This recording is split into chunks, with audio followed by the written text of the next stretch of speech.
lost in the night. When you feel your heart just stay right. Call on me, I will be waiting. Count on me, I will be there.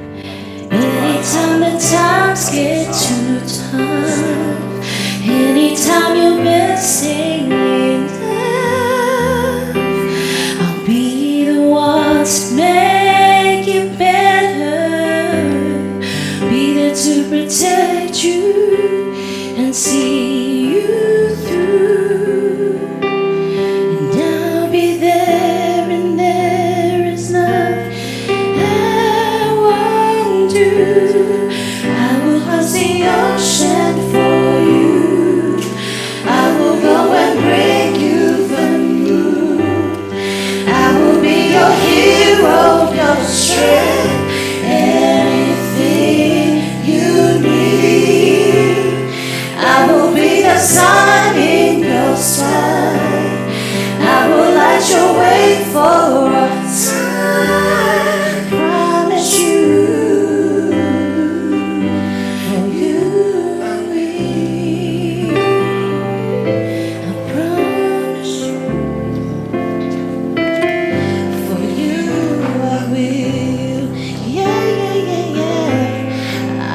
Shield your heart from the rain. I won't let no harm come your way. All these arms will be your shelter.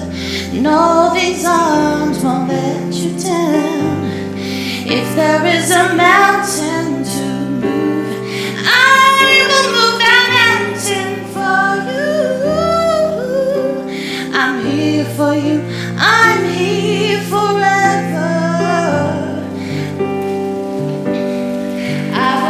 The ocean for you. I will go and bring you the moon. I will be your hero, your strength, anything you need. I will be the sun in your sky. I will light the way for a time. Promise you.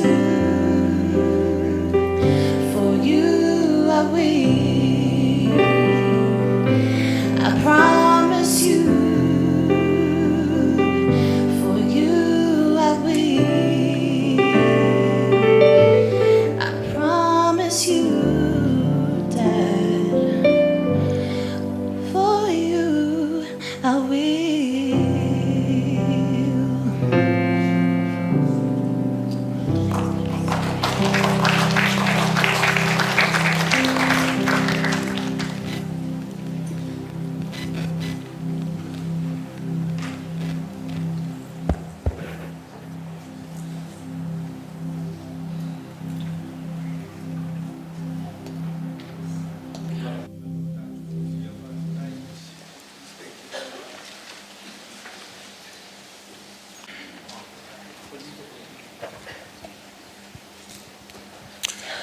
Fifai lo atu ia nai vaenga ia mo le tātou mafutanga le tai au nei. We wish you well, good morning everyone.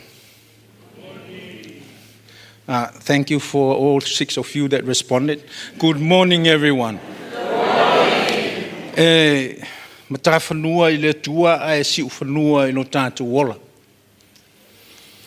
E le toi tau tupu e ina uma whātio o le vasaloloa I le nei tai au. Wa lele o matalupe le seunga e pe o le upu e whai I atu tia o tamali I mali seu. Wa matai o fo I le tiunga e pe o le upu e whai wa o le ngata I whale o le tiu malie. O le au le whangota fo I le pula o le moana uli, I le moana uli o le tai whanae. Ai tau ai na u apo tau tāwa muriola. Ma utala pulu whangota o le upenga. A wa Samoa mo na male na mata ngase ngase o le so. Ua malo afua I lau o maua le nei tai au toa ma le tai au manino. E uino o tātou fsila whai le fusialo ma le loifonga malingi. Ai o le atua e pule to tasi. O lana ti ai le mseu o lana mua I le mafuatia.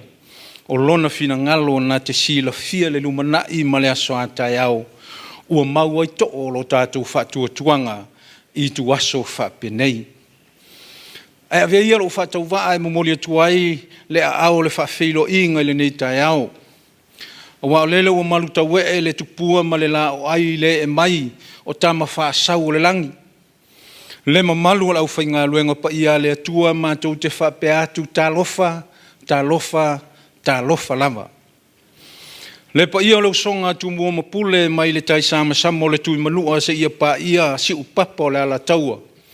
Ma tau te whatalofa atu sa moa i o sa liunga tā. Mau pa ia ulu mamau. Whaptol whawhilo i ngai le pa ia o aina ngalua. O wa lele wala ngia maota malawa e tausie whale upolu o wa a inga matapa au. Wa usu le whono o le whtalainga ia lea Leatuavao o le whafonga o le matua ia matawheo. Ai o le langia leo vai foa o wale pa ia le whale tolu, le ainga o mawaenga ma le ainga sa tuala. Le maungafa ma le tamaitu ai whapea le mamalu o aina ngalua. Moli atu whaapitoa le nganga o le whatalofa ma le whawhilo inga le tausi a Maria.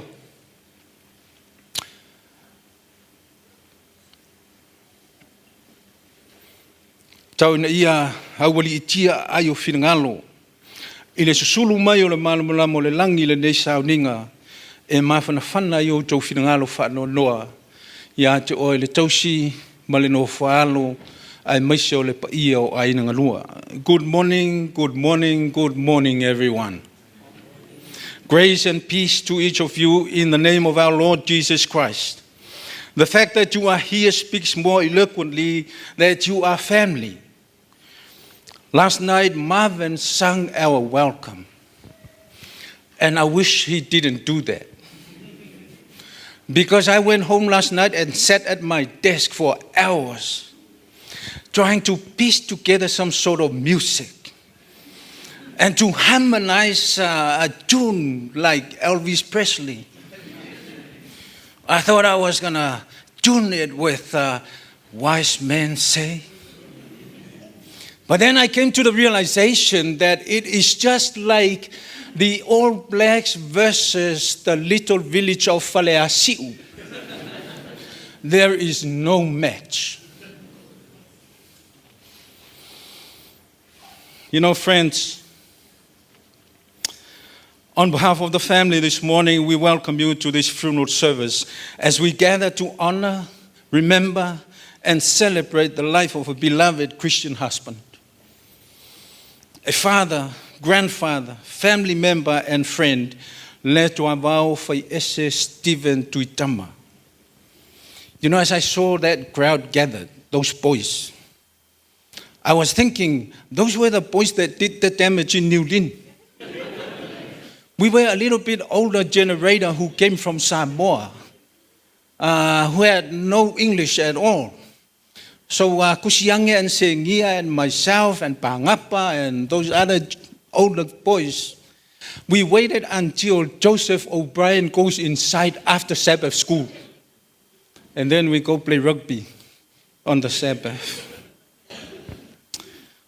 But your presence today is a testimony of love, respect, and support during this deeply difficult time. To our dear Maria and children, together with the extended family, we acknowledge the weight of your loss and the sorrow that fills your hearts today. No words can fully measure the emptiness left behind when a faithful husband, loving father, and cherished companion is called to rest. Yet we pray that you may also feel surrounded by the love of God, the prayers of his people, and the comfort of treasured memories shared through the years. To the relatives and friends who have traveled from far and near, thank you for standing with this family. Your presence brings strength and encouragement in a season when companion and fellowship matters deeply. May this service be a time of reflection, thanksgiving, comfort, and renewed hope in the promises of God. May the Lord draw especially near to Maria and the children and the family, granting you peace, strength, and assurance through his abiding presence. Once again, we warmly welcome you all and thank you for joining us as we honor the life and memory of the servant of God. Let's just rise together and sing our first hymn on the screen. Thank you.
Bow your heads with me as I lead us in a word of prayer.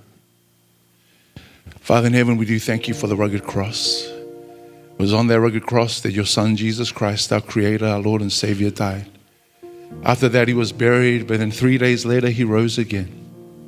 It was your love that you showed on the rugged cross that helped your Son and your servant, Leatuavao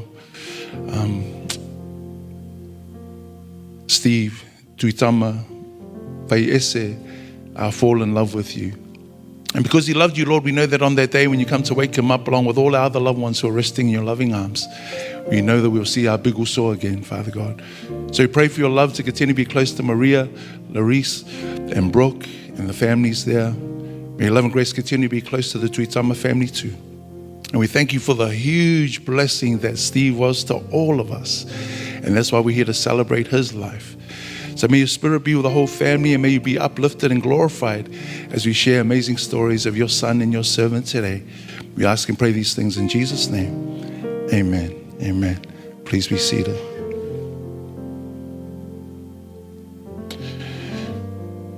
Tolo le paima malu lo whangalunga paia le tua malato whale tua. Tolo foi le paima malu la fio Samoa, e me se le paima malu foi le ainga whano noa i ainga ngalua. Ai ona o le le tolu minute le tolu tu mai e feso mune mau pupu il ma maftanga mari uso.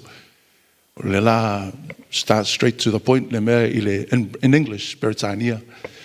My name is Roland Leatuavao Faiese. My nickname from my big brother Steve was Stretch. My wife he called Simba, because I think she was the youngest of our Bible study group at the time. And I remember when he gave me that name, Stretch, I was so proud. I was like, Stretch, man, that's a cool name. Stretch Limbo, Stretch 5, really good name. And he's like, Stretch, yeah, like stretch marks. And I was, Sully, stretch marks, Ali. I said, Sully, I knew you were going to sit me up. He goes, hey, just be happy I didn't call you skid marks. Anyway, Big Steve, I really got to, obviously, growing up in New Zealand in the Adventist family, the Tuitama family were famous. I always looked up, I remember a little kid looking at the Tuitama family. They were just awesome, so strong, powerful, gifted, talented. But I really got to know Big Steve as also from 2001 to 2004 when Jane and I lived in Toongabbie. So we were on one side of the train tracks, and then the train tracks, and on the other side, Big Steve and Bruce had their little unit. And we had a Bible study group. Juliet started this Bible study group. It was Juliet, the late Diane, Pone, and then Sunny, and then we also had Dean Pone, the Uso, and Big Steve was part of our Bible study group. And then after that, we also had Graham and Norma join, and Simon. And those are our Bible study group, and we had a lot of good times together. Steve and Jane were in charge of the social activities. So we did a lot of crazy stuff, but probably one of the craziest was in the middle of winter. Big Steve's like, hey, guess what? We're going to go and have a swim in the middle of the night at Bronte Beach, middle of winter, freezing cold. And so, I know plunging's a bit of a vibe right now, kind of popular plunging where you jump in like icy cold water. So we were plunging like 20 years ago before it became a thing. And we were just like freezing and sitting in there, just our bodies all numb. And he's like, hey, don't worry, after this we're going to go. There was a really nice meat pie place in Bronte Beach. And we had some amazing pies there. One of the things we always used to do too was we used to have, go to the movies in there. And when the movies, Steve had the rule, you can't sit right next to him. And one of our Palangi Usos joined the group one time. His nickname was Snoop. And he came, and Snoop went and sat right next to Steve. And Steve was just staring at him. Uso, that's where I put my popcorn and my ice cream. Move over. And then I remember in 2004, after the commercial break, like Larissa mentioned yesterday, and Maria and Steve were back together again, and Maria came to our movies one time, and I was just watching to see, hey, I wonder if Maria went to sit next to Steve. He's like, hey, move over. There's a space. So, but we all know, I know. I didn't take a photo, but I know when the lights went down, he went off. He was just rubbing Maria's hand. Sorry, darling. Sorry. Amen. And I forgot to share, Big Steve's nickname, he was Shrek. And sis, I'm not sure we didn't really say this to your face, but you're Princess Fiona. Hey, but only in the sense. Shrek was the king and you were his queen. And so grateful for that. Sundays for us was playing table tennis. Big Steve was the Grand Master. He was the master. I think in the 4 years we played, I might have only been with him once or twice. Maybe it was because he was really tired. So we had a walking group with Manoa, the late Manoa, Bruce, Jason Berta, Sia, and then Maria joined us walking around Parramatta Park. That was really good, just remembering those good times that we had. I guess, just wary of the time, I just want to share, I remember one time, Big Steve used to work at Berry Street. He was one of the Berry Street boys, infamous, real famous in Sydney. And I remember one Sunday catching up with him, and also had a heavy look on his face, and I said, hey, bro, you all right? And he was like, also last night, something bad could really happen last night. And he shared the story that, obviously because Big Steve's a big boy, but what happened was a group of boys trying to cause trouble, and one of them had snuck up behind him and tried to king hit him from behind. And he was just saying that at that last minute, it was like the Holy Spirit said, turn. And then he turned and he ducked. And then even though I think there was 4 or 5 of them, but Shrek did what Shrek does, and he smashed them. But he said to me afterwards, he was like, Uso, man, I just know that God is with me, because if the Holy Spirit didn't give me the turn and the guy king hit me, because I think he was the only one outside at the time, and he said those boys could have kicked him and anything could have happened. So, Big Steve was someone who was so gifted and talented by God. He was also our choir. Whenever Norma would play the piano, sing a duet with Jane, and Big Steve would be on the guitar afterwards, Big Steve, in a loving way, say to my wife, Jane, you were so flat today. You were flat today. Anyway, I want to share a verse to finish off. John 13, 34, 35. Jesus, looking at his disciples, says this, I'm now giving you a new commandment. Love each other. Just as I have loved you, you should love each other. Your love for one another will prove to the world that you are my disciples. Big Steve, like me, every now and then you might get angry, you might drop a little word, a 4-letter word that's not holy. But Big Steve was a real follower of God. He was a true son of Jesus. How do I know? I knew by the way that he loved God, by the way he loved his family. He's loved his family so much, man. I always loved the beam in his face when he's talking about his siblings, his nephews and nieces. So proud of them. And I guess, Maria, I want to say too, I'm so glad that our uso, big uso, got to experience the power of true love's kiss. I was so blessed that he was able to spend the last 20 plus years of his life with yourself and Larice and Brooke and the family, being a father, a husband, a grandfather. So happy. So I want to finish off by saying this. When Samuel went to anoint one of Jesse's sons to be king, Eliab came and he was big and strong, and Samuel said in his mind, surely this is the one that God has chosen to be a king. But then God said, no, Samuel, man looks on the outward appearance, but I look at the heart. And after 7 brothers, the youngest one, David, who was skinny and ruddy, God said, that's the one, because he has the heart of a warrior and the heart of a king.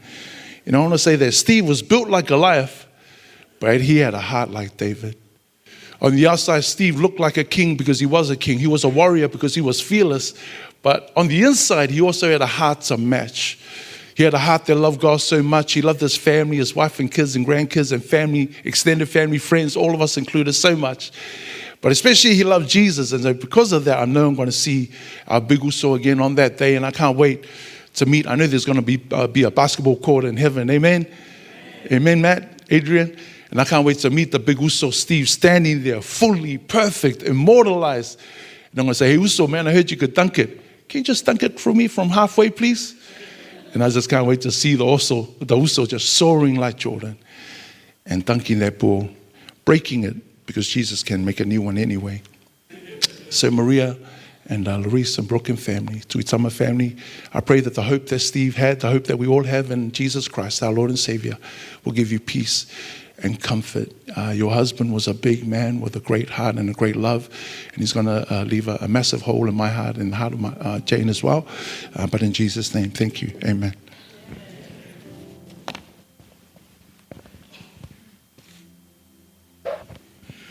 Well, thank you so much, Stretch, for that wonderful testimony.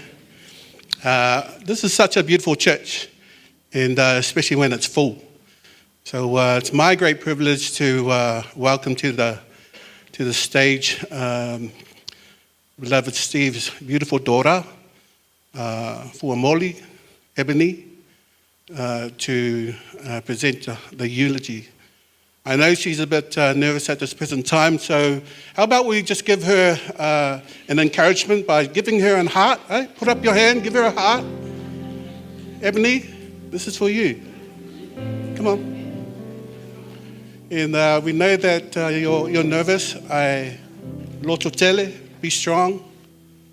Manuia lava lo vaenga.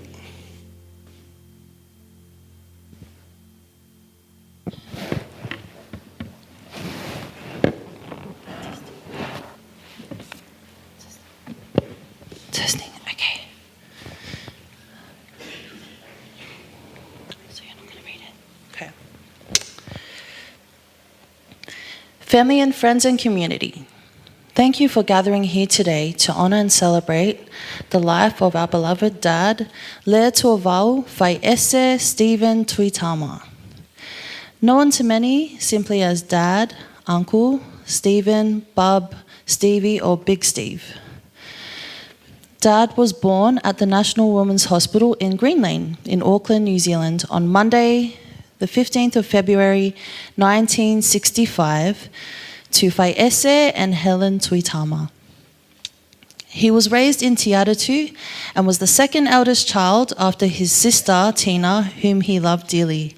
Following the passing of his mother, Tina became like a second mother to him, and their bond remained strong throughout his life. The bond was further cemented when his younger sister, Helene, was the only one that could tell him off and got away with it. Stephen, or Dad, was at the heart, always a devoted mummy's boy.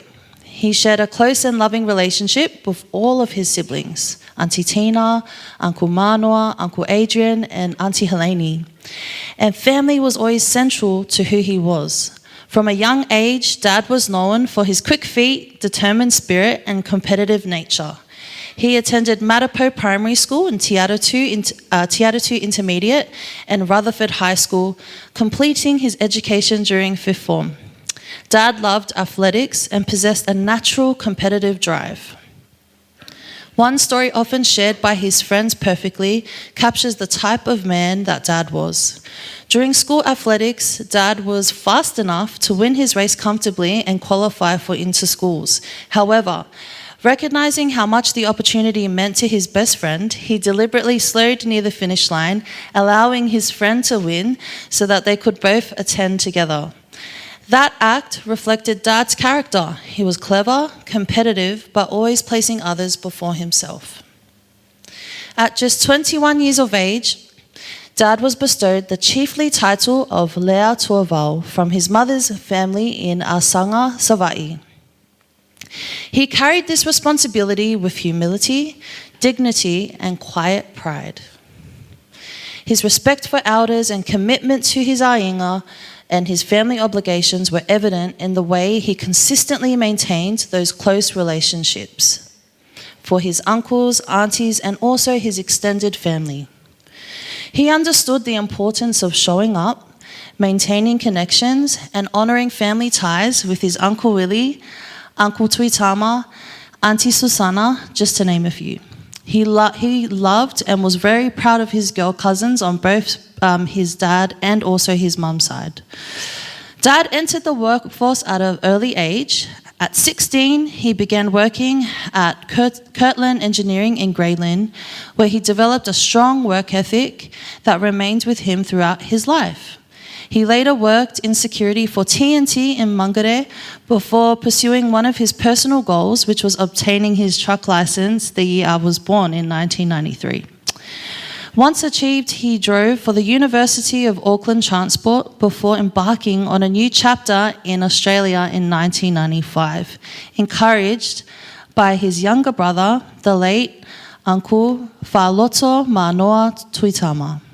In Sydney, Dad worked nights as a bouncer at the infamous Berry Street nightclub in North Sydney, alongside his close friends who he considered his brothers, Uncle Matthew, Uncle Flynn, Uncle John, and Uncle Bruce, and also his brother, Uncle Manoa, from their New Lynn church family. By day, Dad drove the school buses for Mountain View Adventist College, Auburn Adventist School, and also Hurstville Adventist School. The demanding double shift life reflected the man that Dad was. He was hardworking, dependable, protective, and also selfless. He became a much-loved bus driver, adored by the children he transported daily. Many still remember Dad's kindness, his humour, and the occasional trips to McDonald's for ice cream. Through those years, he formed lifelong friendships with many families, especially the Adasme family, whom you would have heard from last night, our dear friend Roberto. From the year 2000 onwards, Dad continued his career in transport and logistics, working for Edison in Villawood, Toll Logistics, Coca-Cola, and IGA. If you ever travelled beside him in a truck, you quickly realised the road became a conversation in itself.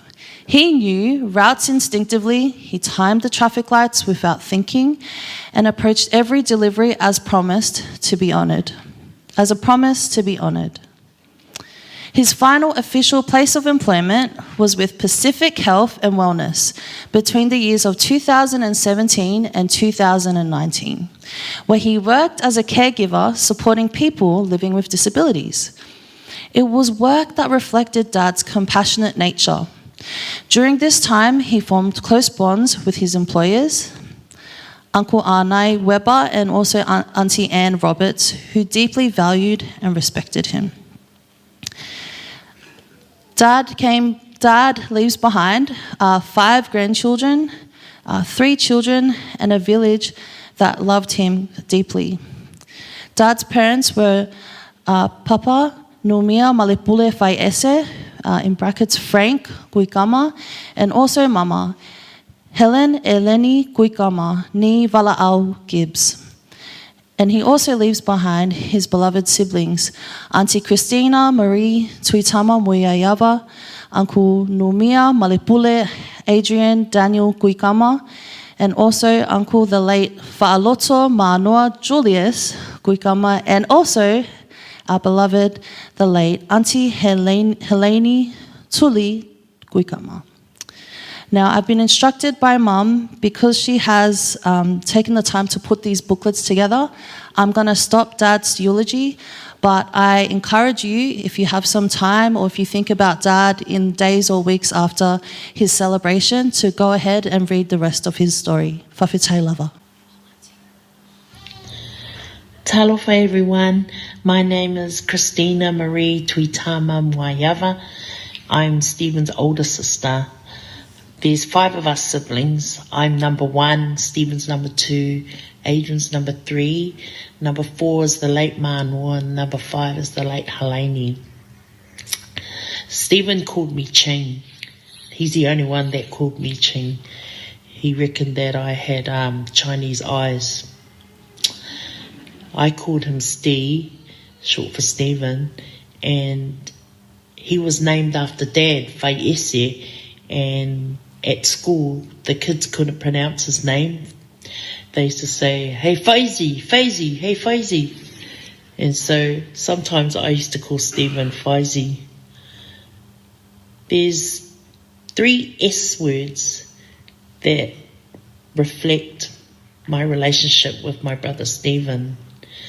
S for strong. When him and I were 15 and 16, we went to the shop to go get some milk for Mum. And when we got there, Stephen waited in the car and I went inside. But when I went to the shop, these 2 guys were blocking the pathway. Everybody were going around them. But I didn't want to go around them, so I jumped between them. Yeah, that time I was quite skinny. Yeah, hard to believe. And I went through them and I heard them swearing and threatening me, but I ignored them and I went into the shop to get the milk. When I came out, Stephen had both of them pinned up against the shop window, and he goes, "Apologise to my sister." And the guys go, sorry. And I said, "Well, don't stand in the middle of the pathway again." And then I said, "Let them down, Steve." So he put them down, and then me and Stephen went in the car. And we were laughing all the way home because the guys in the rear vision mirror, Stephen could see the guys doing the fingers and swearing. And as soon as Stephen put his foot on the brake, they ran round the corner. And we were laughing, and me and Steve were laughing to ourselves all the way home. Another S is for smart. Stephen was smart. He was quite articulate. He wrote an article to the letters to the editor in the New Zealand Herald, complaining about how someone built something that blocked the town hall clock in the city, and he couldn't see the clock because someone had built something there. And so he was complaining about it, because now he couldn't see the time when his bus would come to go home. Very clever, my brother. He was S for simple. Stephen, very simple. I had a big 21st, I had a big 60th. Stephen, he just wanted a barbecue in the backyard at Kerbal. He just wanted his friends from Newland, all the young boys, and that's all he wanted. Very simple, very not grandeur at all. He was very easygoing, my brother. Some things I remember is when Mum made us egg sandwiches, and Stephen, we walked up to the letterbox, and then he threw his sandwiches over the neighbour's fence, and my mum saw. All we heard was a "Stephen!" Stephen got a shock. Stephen got a good hiding too. And Mum said, why did you throw your extenders, mate, Mo? And Stephen said, because the kids at the class, they teased me. They said my lunch stinks. Stephen hated green peas. He didn't like green peas. Hated it.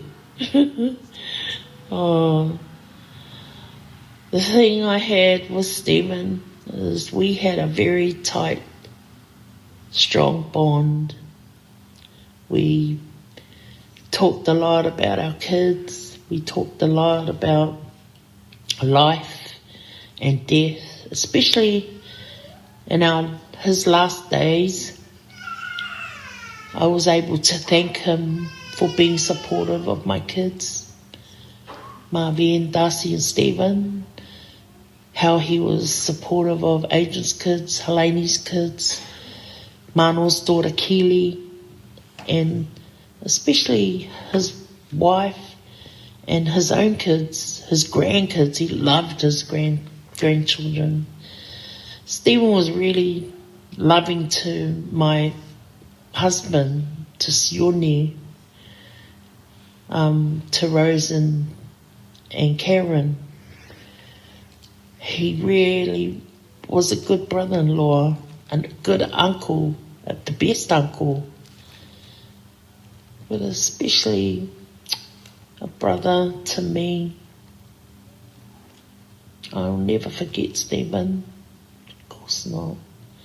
I'm just glad I was able to thank him and tell him how much I love him and will always love him.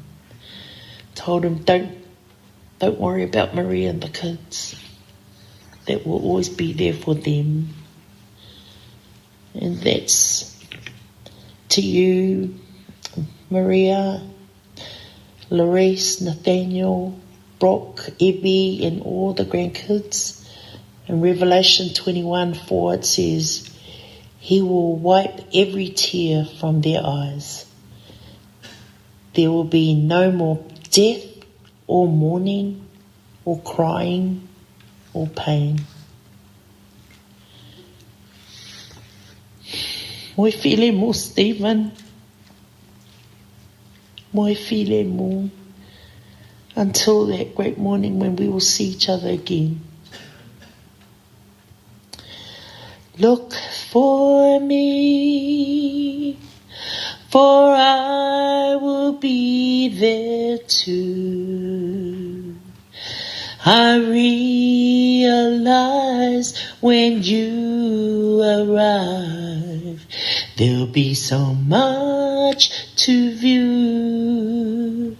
After you've been there 10,000 years, a million, maybe two, look for me, for I will be there too.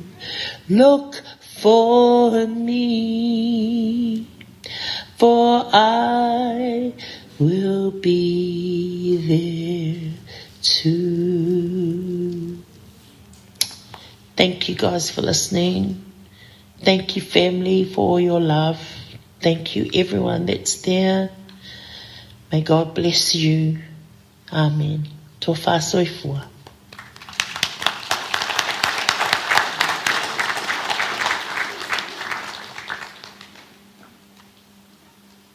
That was such a beautiful testimony, a wonderful reflection. Real tight. Last night, blessed with beautiful music, wonderful talent. So we'd like to invite up Marvin, please. Will you render us a beautiful item?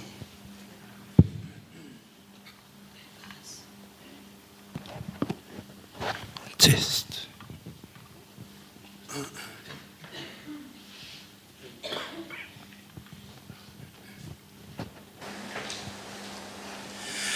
And I love you so.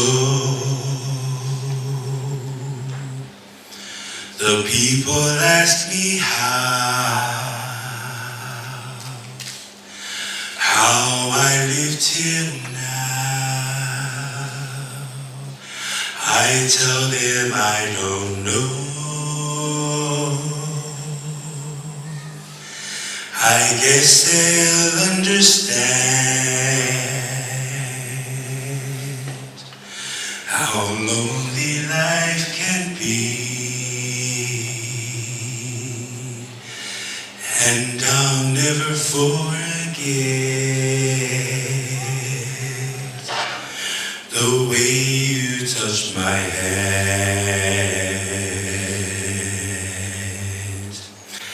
And yes, I know how lonely life can be. The shadows follow me, and the light won't set me free. But yes, I know the heat won't get me down. Now that you're around me. And yes, I know how lonely life can be. The shadows follow me, and the night won't set me free. And yes, I know the heat won't get me down. Now that you're around me. Thank you.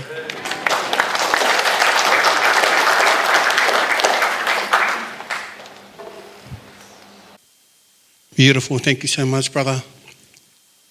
Very touching. I'd like to call up Whanati Bruce, Leatuavao Faiese, ia loa wanoa nei.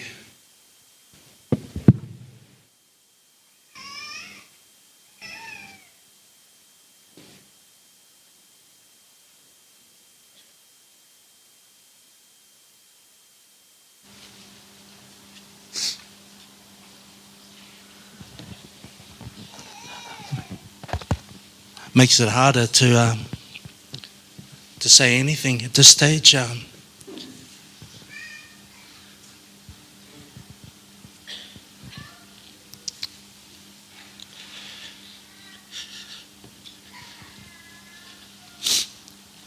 said to Maria, I didn't want to talk. I told that to Steve.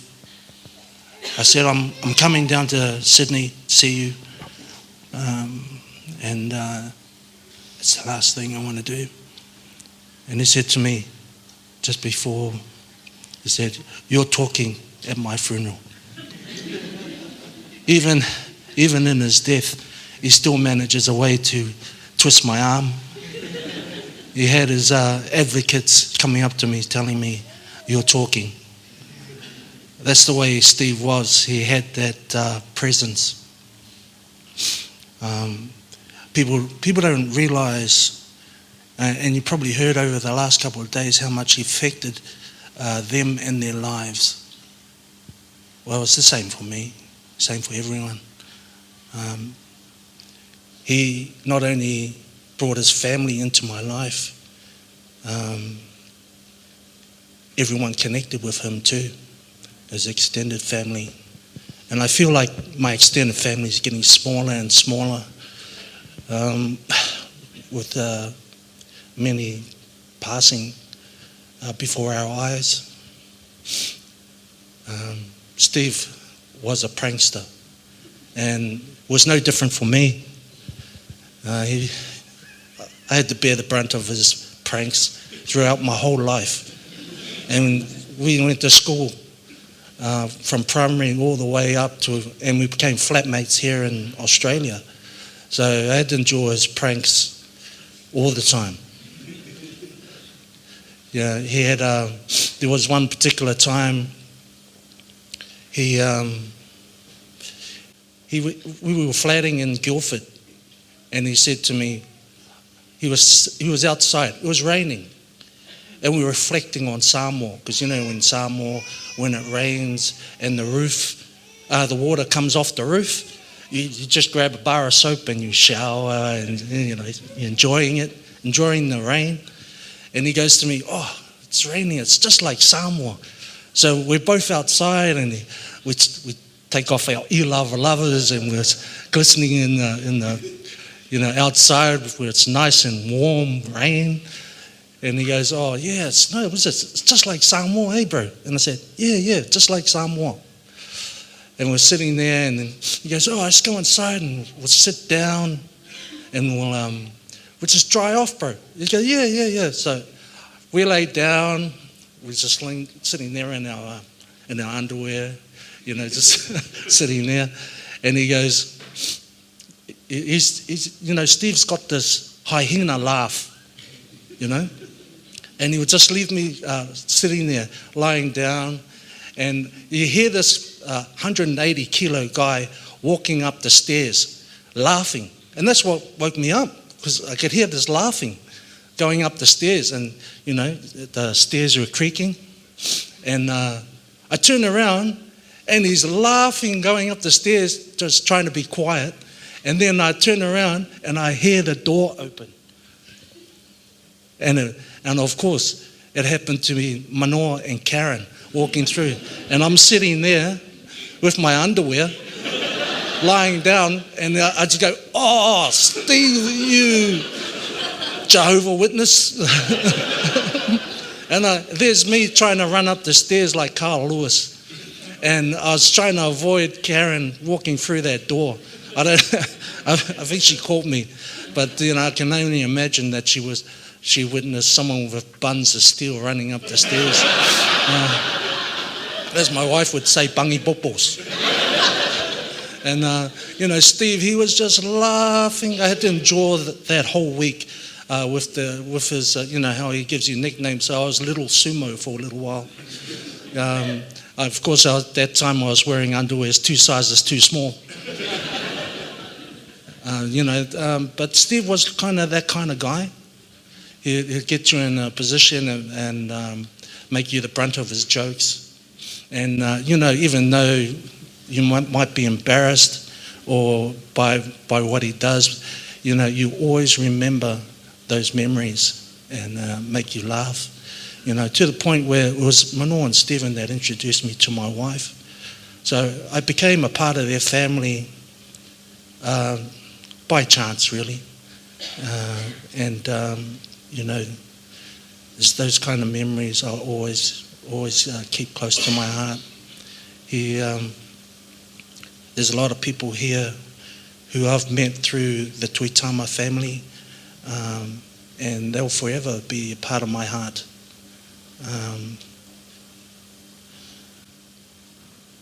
All the best to you, Steve. He used to make me come down he used to ring me up and say, "Oh, come down to the family and hang out." And I used to hang out.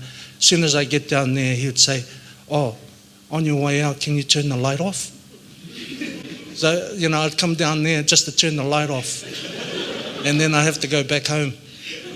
And you do things like that.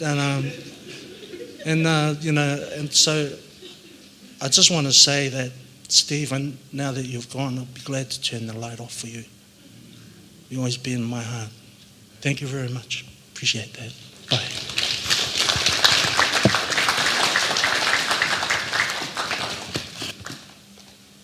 Thank you so much, Fonti, for uplifting our spirits. I'm just trying to get that out of my head, the picture of the steel buns or something like that.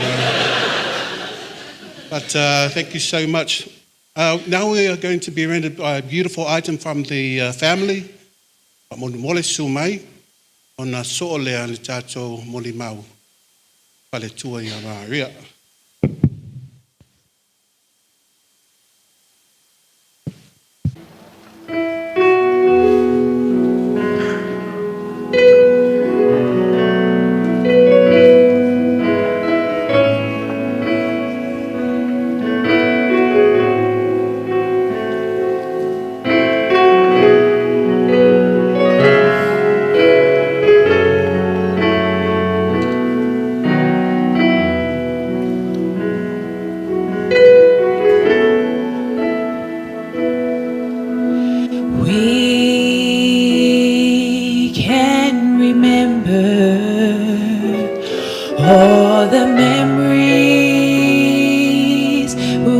shed.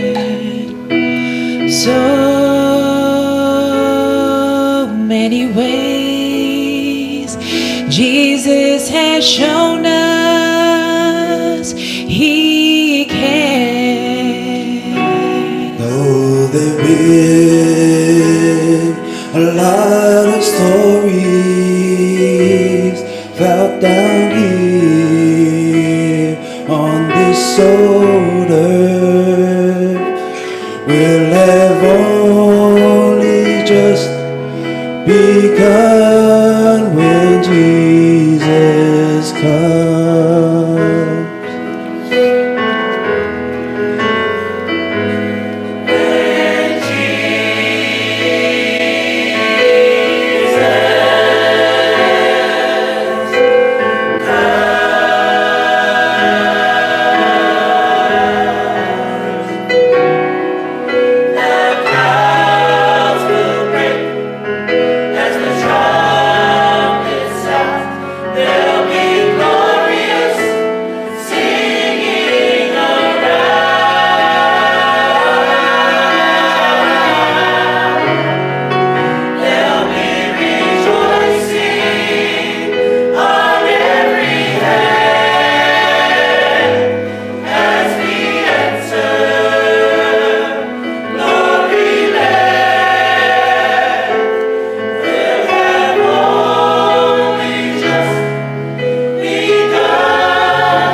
Time after time, He sends rain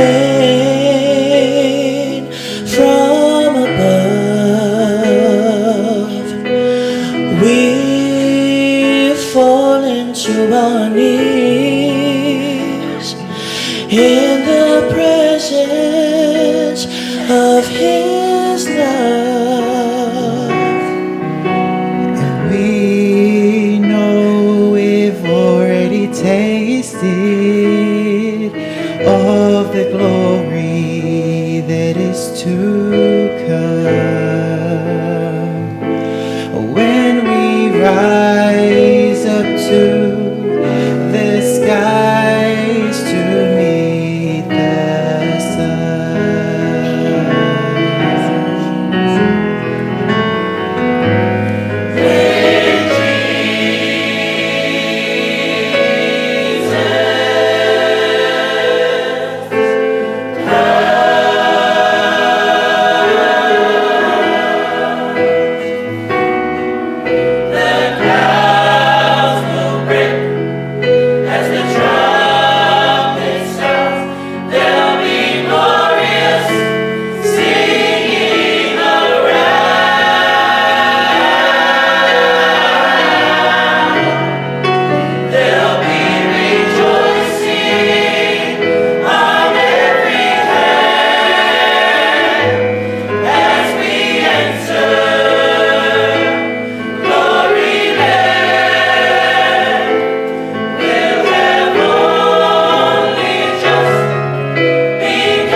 Yes, indeed.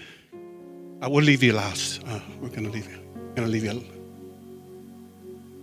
Yeah, certainly. Yeah, we'll just recognize that we do have some time. And so we want to invite those who missed out last night from Moimoi Lava. And your 3 minutes still stands. So we'd like to call up from Moimoi, Matthew Fautua. So atu Mel Ramoni. Well, you do have your program with you. You see your name coming up next from Moimoi.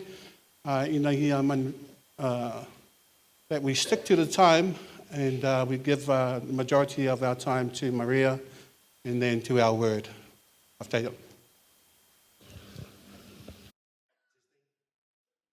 Hello, church. I'm conscious of the 3 minutes, but whatalofa atu le pa'i malu tatu e ka Alesia, mo le atu le whaftai, Maria mo le nei avanoa whaftai.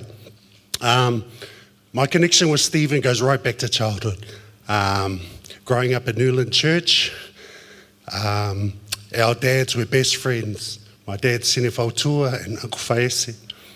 They drove taxis together, and he called me 480, and I called him 245.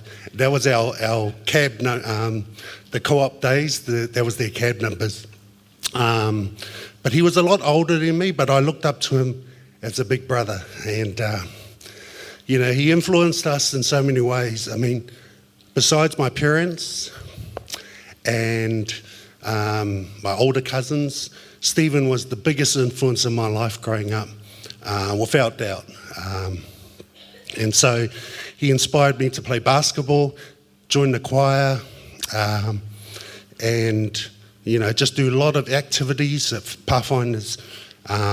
He even he got me to form the Stand Firm group. Crazy thing is, half the guys in the group couldn't even sing, but that was the power of Stephen. He encouraged us all to participate. And just want to share one quick story. It's about being influential in my life. But Stephen, when I was 15 years old, he had a sleepover at my house.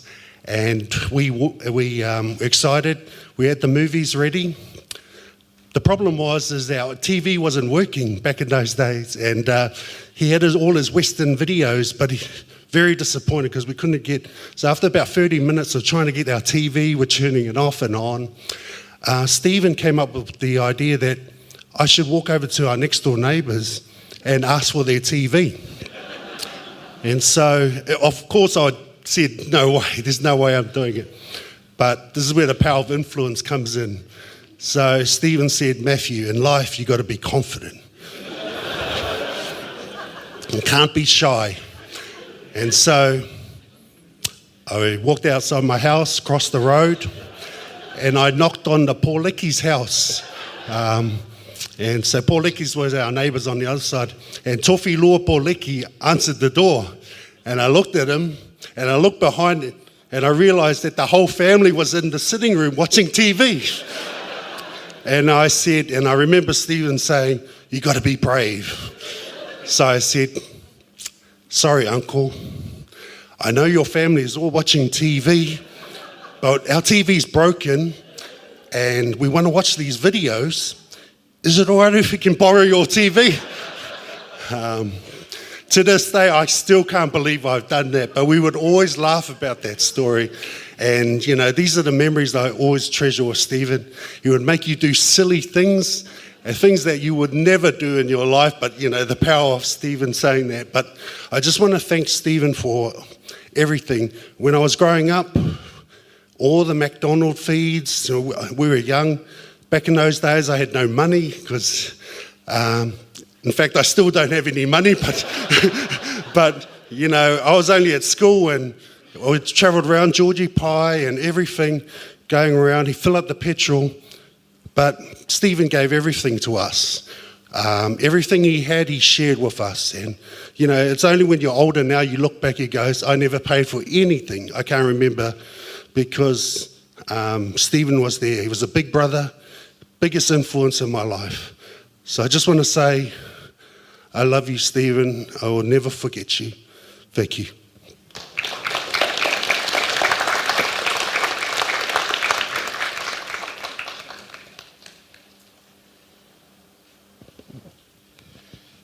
Good morning, everyone. My name's Mel Romani. It's a great honour and privilege for me to share a little bit about Steve. Great to see all the OG saints, the boys, the tribe. It's great that you made it here this morning.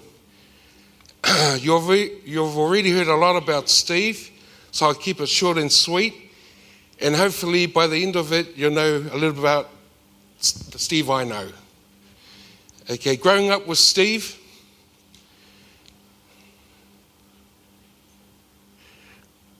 we had a little group, and this included Shane Francis, Angie Tolapiu, and my late brother Raymond Ramoni. Shane and Andrew send their love and condolences to Maria and the Tuitama family. There's a saying these days, we listen, but we don't judge. But in the days of Steve we didn't listen, but we got judged. There was Dr. J, Michael Jordan, the fish, that was Steve. From the Spanish singers to the heritage singers to the Newland Youth Choir, that was Steve. From getting 3 petrol from the petrol stations in Auckland to the street preaching and singing on the corner of Victoria Street and Queen Street, Auckland, that was Steve. Just recapping on what Uda said last night, we upgraded the lay-by system to the trade. We actually had a lot of apprentices that graduated because we never got caught. Just quietly, the group that sang last night, Stand Firm, they were all the graduates. One of the pillars of the Newland Saints basketball team, the inside man. The inside man, Steve, he always got through. The big man, hardly anyone got through. The fish, that was Steve. Together with Steve and the boys, we got up to a lot of things. We started with the good, the bad, and we ended up with the ugly. And we were judged again. We had a pact amongst the boys and Steve that whatever stays in between the boys stays with the boys. And that's how it is. To Maria, Steve's superwoman, and the kids, we take our hats off to you for being by Steve's side day in, day out. From the beginning to the end, may God's blessing continue to dwell with your family. On that note, I was going to render Steve a song, but I was one of the guys that didn't make the cut. I failed the auditions, and I'm not a singer. I wasn't the instigator, but just the mediator. Steve, sleep well. See you in the morning. Love you always, the boys. Siki.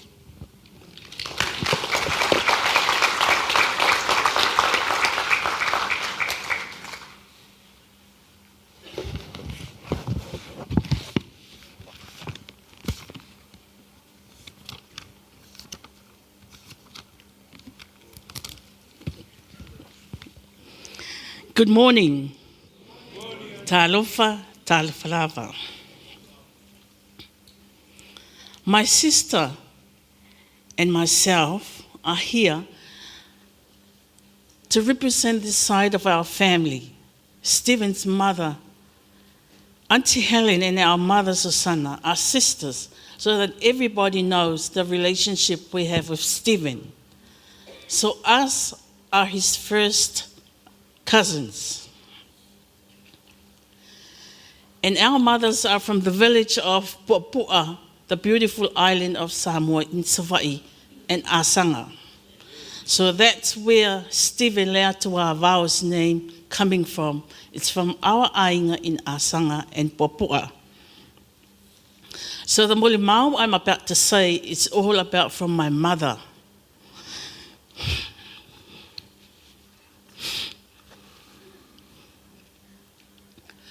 I'm sorry, Maria.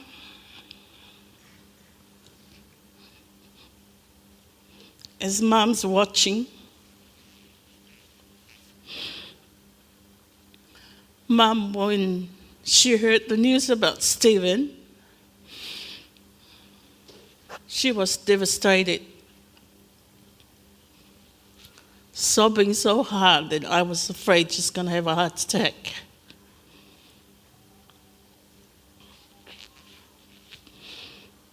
When I saw her that day, I said, Mom, if you're going to be like that, none of us will be attending Stephen's. But if you really love Stephen, please come down and let us go on your behalf. So she did. When Mom came from Samoa at the early ages of the kids, these 5 siblings, my mom was like their second mother.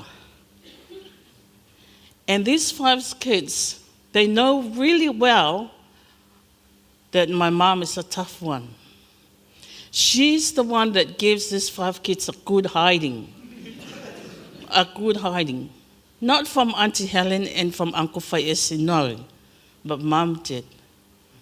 And Mom treasured these kids like her own kids. So let me tell you, she's still doing the same to our kids at the moment. Maria, Louise, Nathaniel, Brooke, and Ebony, I'm so sorry, like I said, your auntie couldn't make it. Coming to see you, especially coming to say goodbye to Stephen.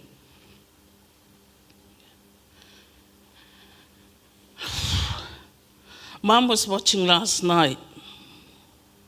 Every time we have the spare time, we talk to her and see how she is. I'm so afraid because Mom's got very poor heart. And I said to my mom, Stephen's okay. Mom said that Stephen is a very obedient boy out of all these 5. Sorry to say. And he is a trustworthy man. He is also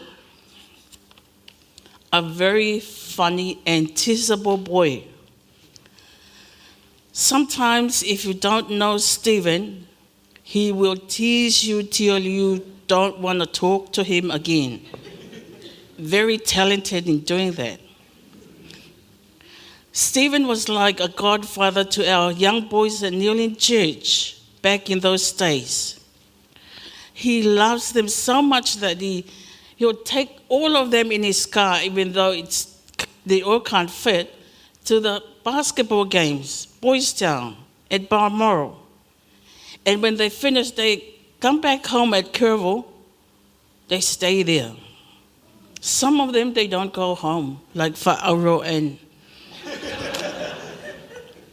his brother, I forgot his name. Those boys, surely. And those boys stay there because they wanted to be around Stephen. Stephen goes to work, come back, they're still there.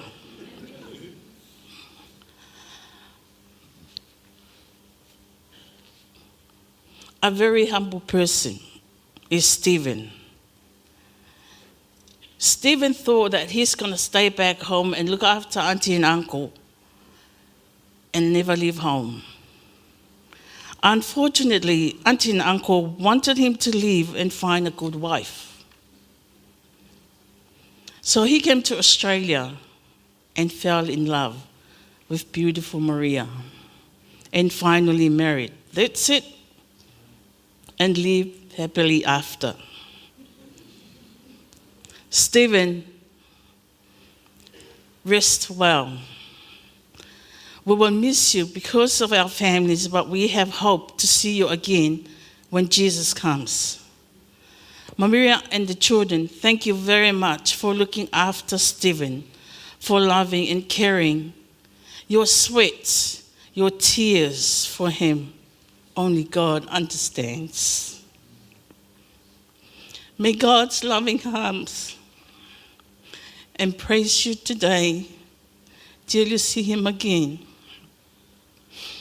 Mom said to let you know she loves you so much. They love you, her children from Kerrville, and their families. With all Mom's love, but God loves you more. Thank you.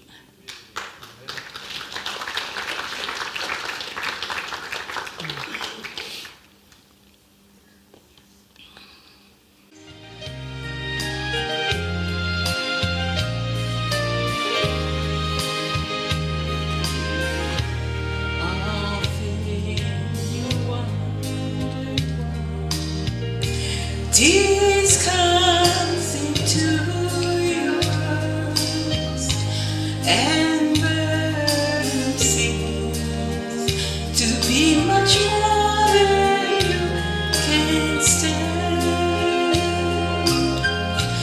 But God is standing near. He sees your falling tears.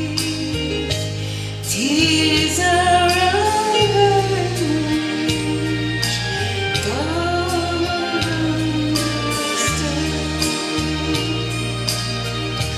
God sees the tears of the broken heart and soul. He sees your tears and hears them when they fall. God is alone with man and takes him by the hand.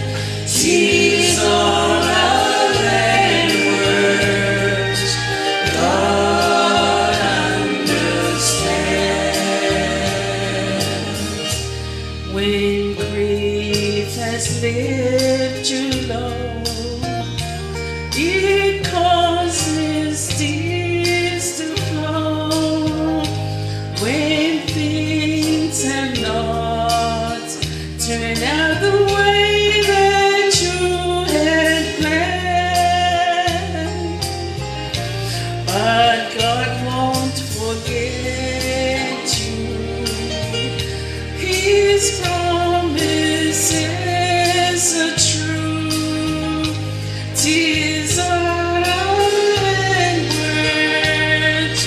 God understands. God sees the tears of a broken heart and soul. He sees your tears and hears them when they fall. God is alone with man and takes him by the hand. Tears are outlands. God understands. Tears are outlands. God understands.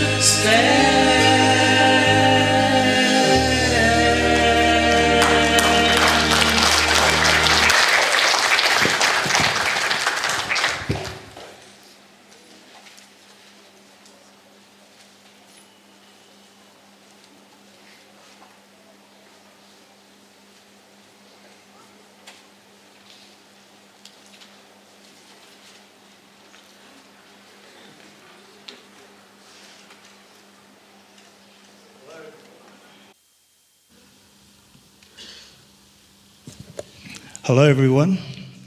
Good morning. Talofa lava to our Samoan family.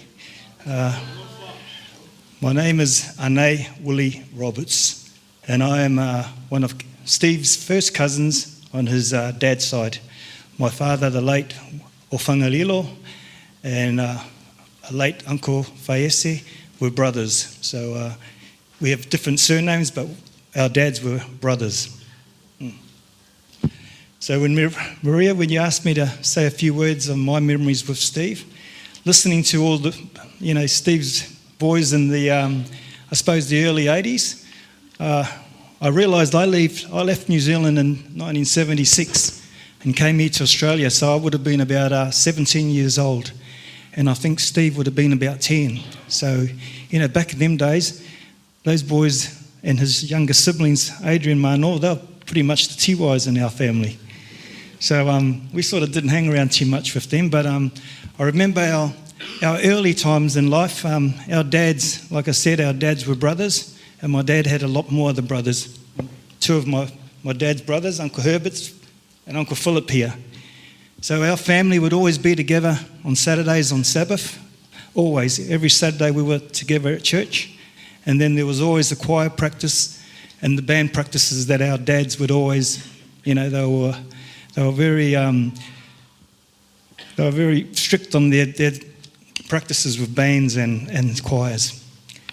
My memories with Steve, probably because I left New Zealand in 1976, Steve was only young, so well the rest of the family. But I came here to Australia.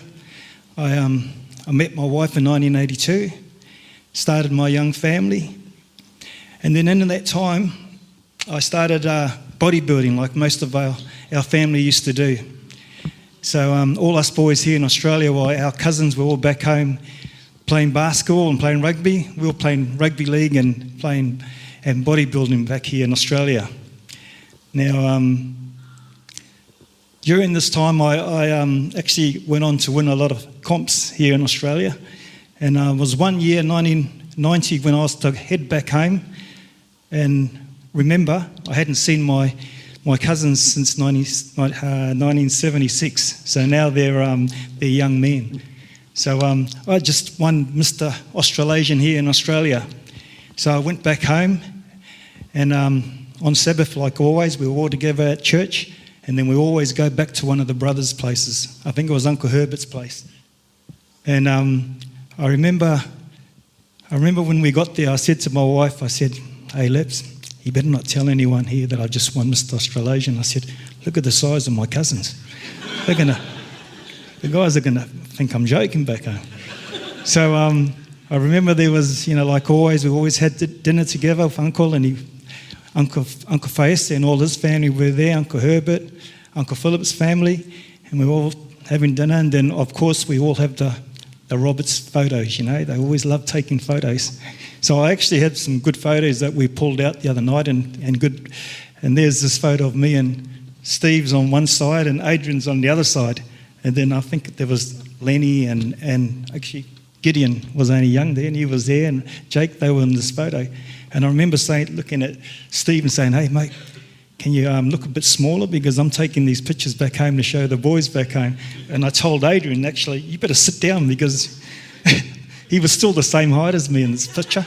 So when I took this picture back home to the boys back here in Australia, I remember them looking at me and saying, "Hey, which gym do these guys train at?" And I said, "No, they don't train weights, these boys. They all play basketball."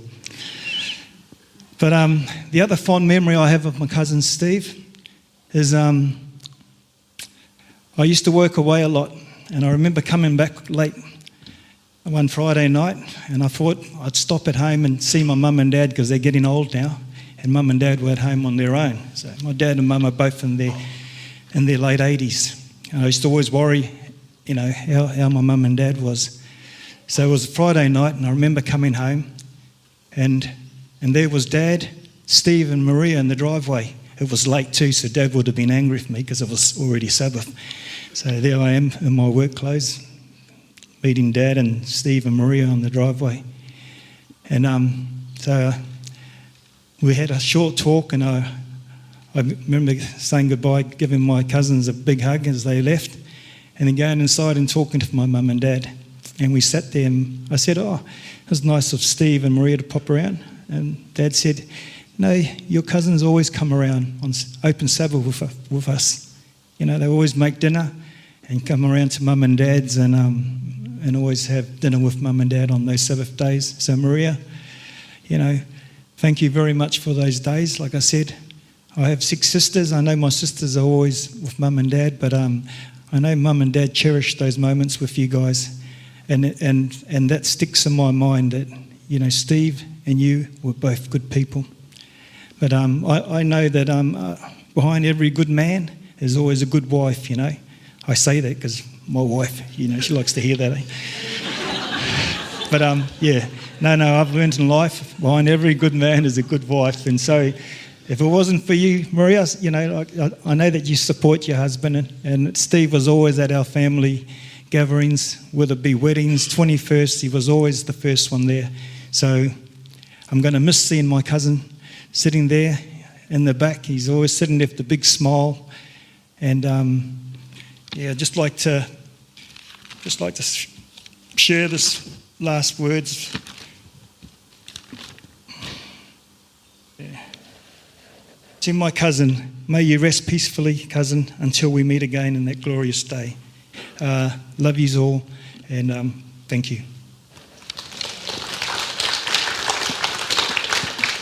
So my name's Anai Maika Tuitama Roberts, and yes, my father's So'o Roberts, and to Maria and the family, our love, our condolences from our family in New Zealand. My mum's not well at the moment, so my sisters all flew back there, but they send their love. My brother sends his love to the family. I just wanted to mention, same as Willie, Steve was 5 years younger than me, but I had some really good times with Steve because he was very mature for his age. He made some profound statements that I like to discuss with him, but that's just Steve. And I just wanted to mention a few stories about Steve. Just for anyone that's playing rugby league out there or is intending to play rugby league, if you want to learn how to tackle the Tuitama boys.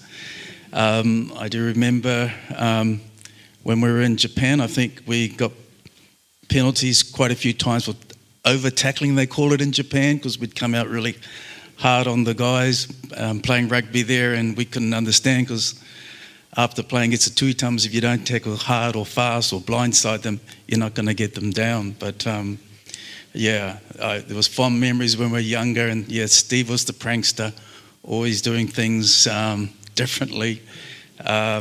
But I just wanted to just mention a few stories.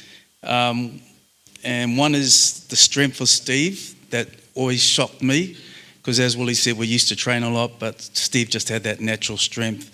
And I remember when I was at Avondale College, I came back, I got into training pretty much because of Will, and I came back to Auckland Boys Town, and all the boys, the Tuitama boys, everyone else were playing basketball, and we would go into the gym. And I was in the gym training with some friends, and I was practicing my deadlifts, trying to get, and I thought I was lifting really heavy. I thought, that's pretty cool. And then Steve comes in and he goes, Micah, what are you doing in here? Come out and play basketball. I said, no, I don't want to play basketball. He said, come out, this is wasting your time. I said, what do you mean? I said, I'm lifting heavy. And he goes, what?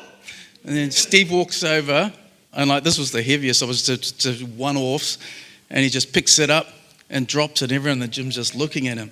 He said, you guys are wasting your time. Come out here and play a real sport. And that's just like the ability that Steve had, that natural ability. You just saw it there, just at a younger age.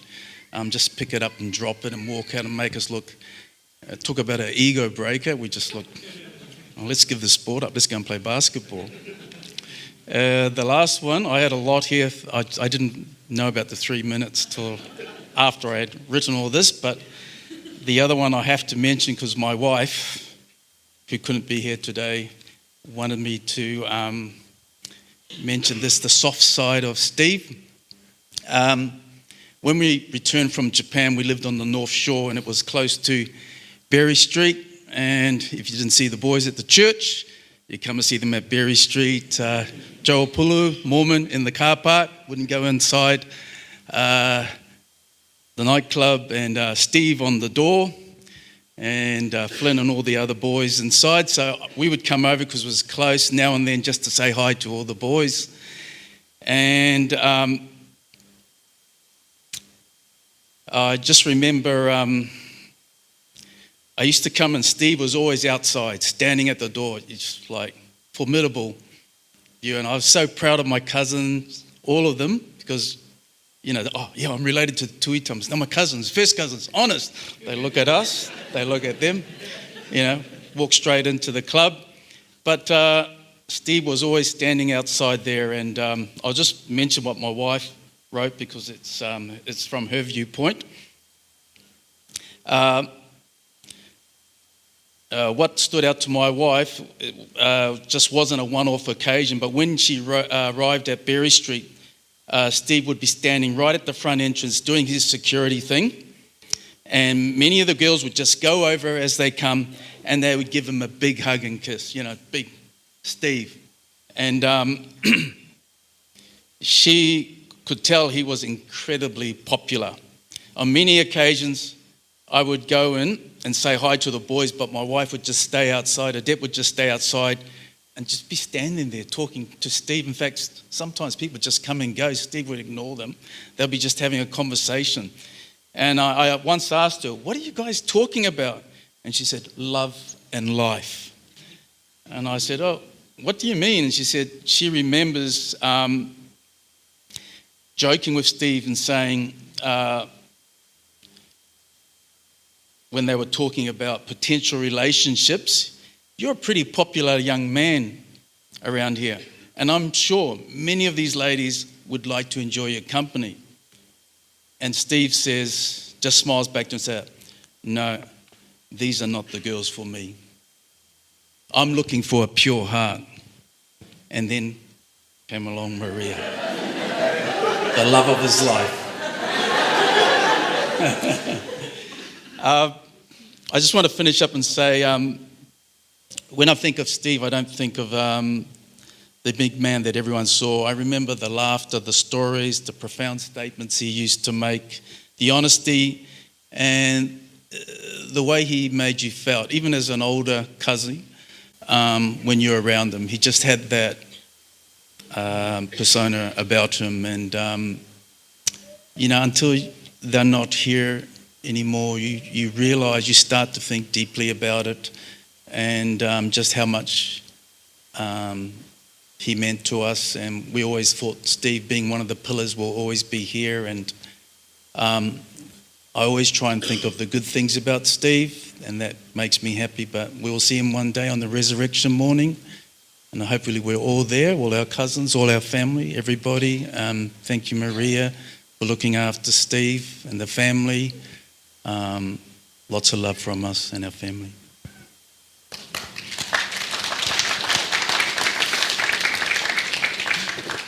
Good morning, everyone. In case you missed it, we are from the short side of the family. That's why we all took up bodybuilding. My name is Philip. I'm the youngest child of Tuitama Roberts. Philip, my father, I'm named after him, obviously. When Maria asked me on Saturday night to give a little talk about Stephen, I said yes immediately, and then I realised what I had done. 2 weeks ago, I gave a testimony for my brother, Weber, and then last week I gave a testimony for my sister Phyllis. And I wasn't sure if I was up to it, if I had the emotional strength to do it again, as much as I love my cousin Stephen. And I was thinking, should I say to Maria? Maybe not. But then I've been told that Steve wanted me to say a few words about him, and so I'm very grateful for this opportunity. I'm 4 years older than Steve. My earliest memories with the Tuitamas is back in the early 1970s, and our family, along with Micah's family and Willie's family would go to Te Atatu, to the Tuitama home, and open Sabbath there. And that was one of my highlights as a child. Another memory would be playing tackle with the Tuitama boys in Grayland Park. And I'll always remember being palmed in the face by the Tuitama boys, not being able to tackle them, and I always remember Stephen just laughing the whole game, scoring try after try after try, and I would be complaining, these Tuitamas have long, skinny legs, and look at us, we're so short. I always remember that, and that laugh, his laugh was taunting. And just listening to all the anecdotes and the memories of Stephen, and people would mention that laugh consistently. Yes, that was Stephen.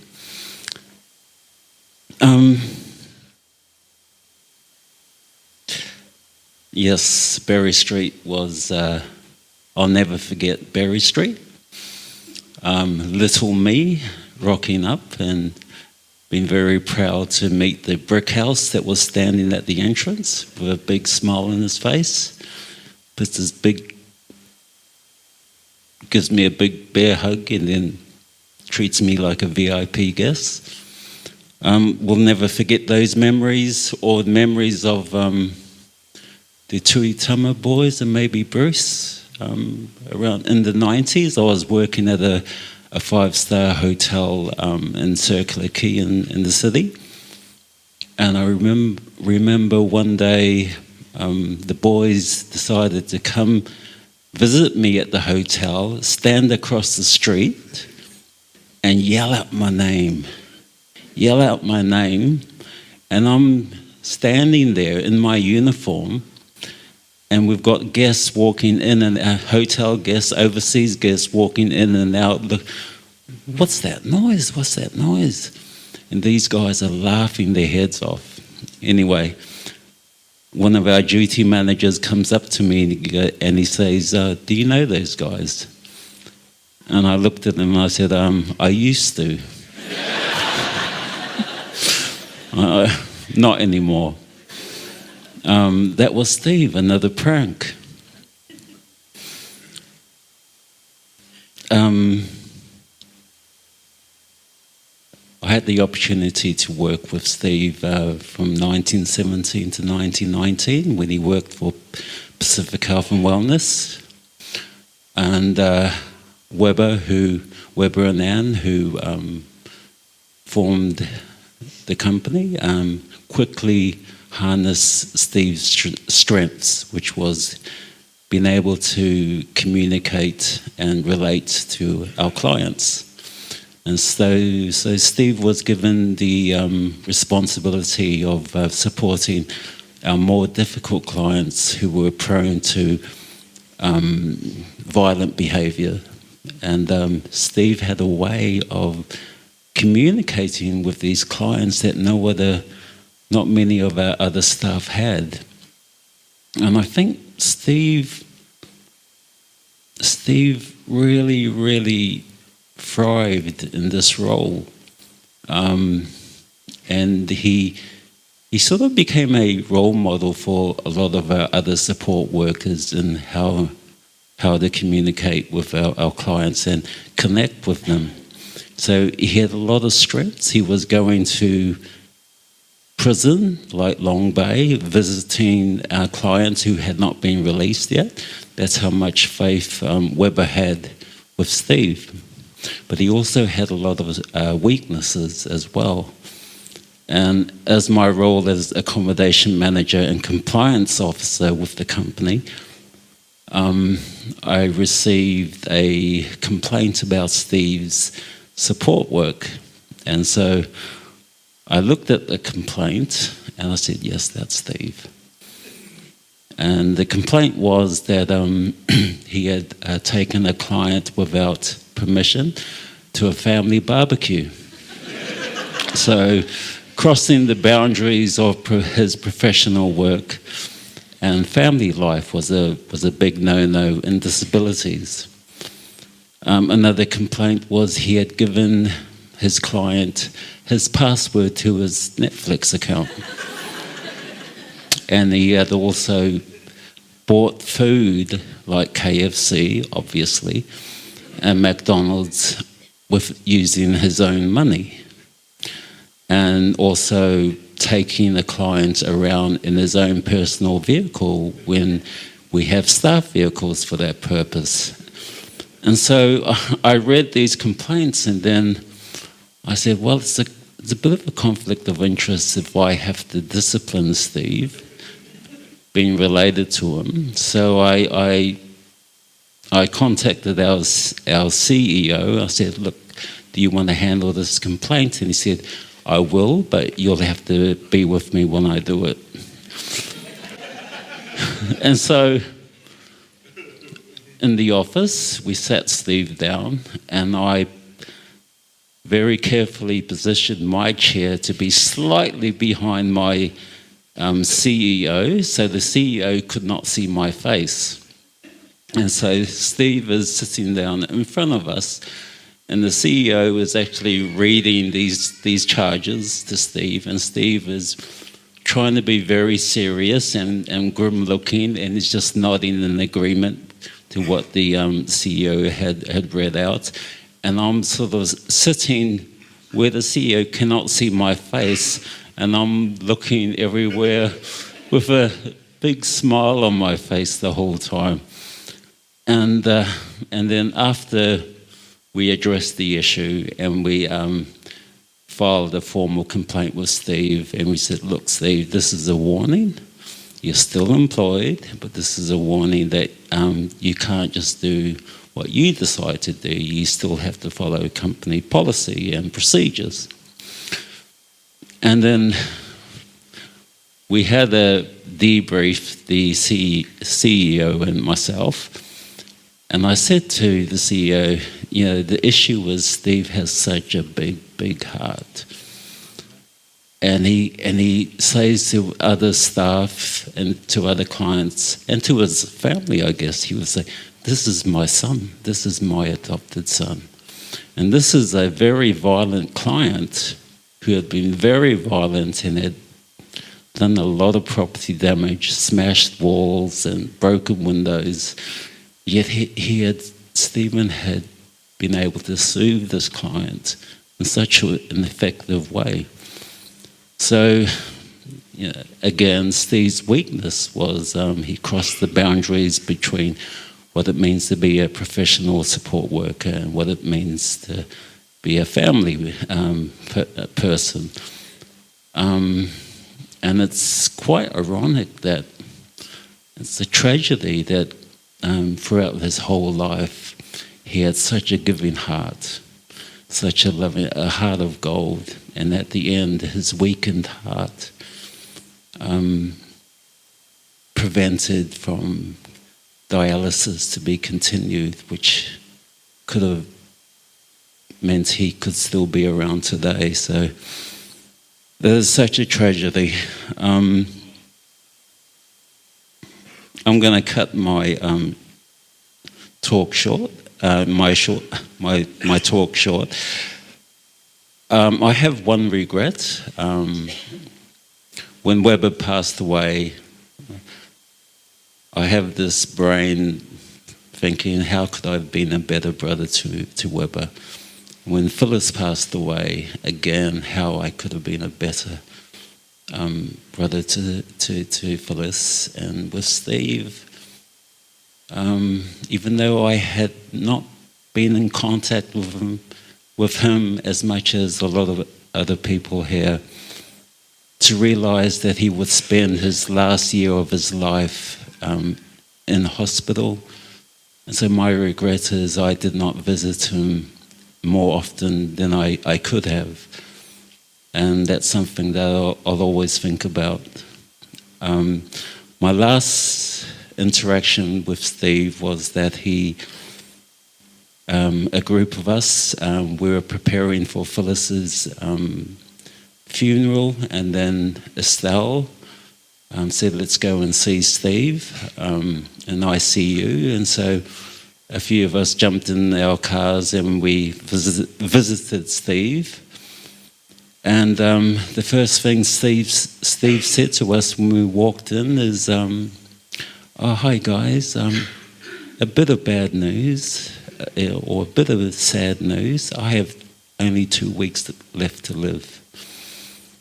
And we were just stunned, and I turned away because I started to gungy. And then I looked at Steve and I said, that's not a bit of sad news, that's horrible news.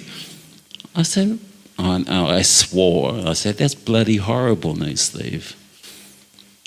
And he was so calm, you know, he was so calm. And it was like he was just announcing the weather. He had that calmness about him, and that's one thing I will always miss. Although every time I did have a conversation with him, he would just complain. And his complaints seemed to have increased the longer he was married with Maria. Very quickly, I sat down with Steve, and immediately he started complaining about his 60th birthday his family had given him. And I couldn't understand what he was actually saying, because he was just complaining and laughing at the same time. You know how he laughs. And then I said to Maria, Steve is complaining about the 60th birthday treat you gave him. And then Maria starts laughing too. And Maria's defending herself and trying to explain what actually happened. And at the end of it, I actually didn't know what happened on the 60th birthday. I was totally confused. I think my 10 minutes is up. I just want to say I honour Maria and the kids for looking after their dad.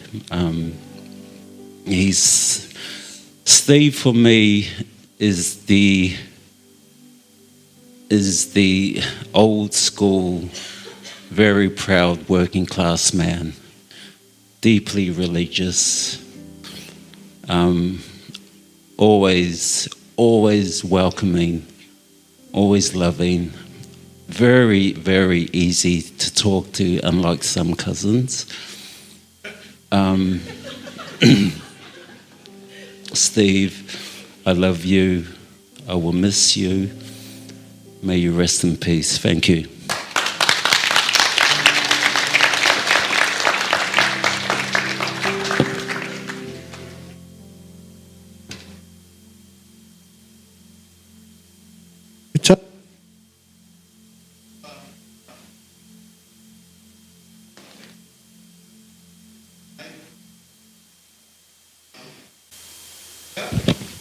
That's okay.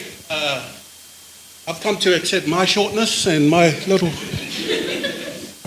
and, hey, Lofi. Yeah. It's okay to be small and short. That's one of our strengths, actually. And what a wonderful segue to introduce the next item. One of Steve's favourite songs. Hey, because we can't go on in this world by being alone. We need to be side by side. We need to do this together. We need to trust in the Lord, because Jesus is coming again. And so we continue to be faithful, continue to be patient, and lean on God. Thank you.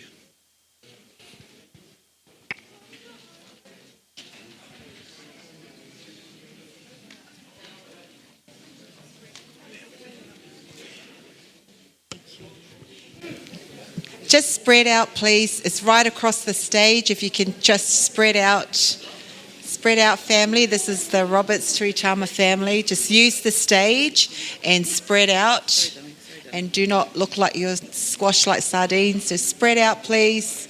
There's all to the right here. There's more space up here. tata.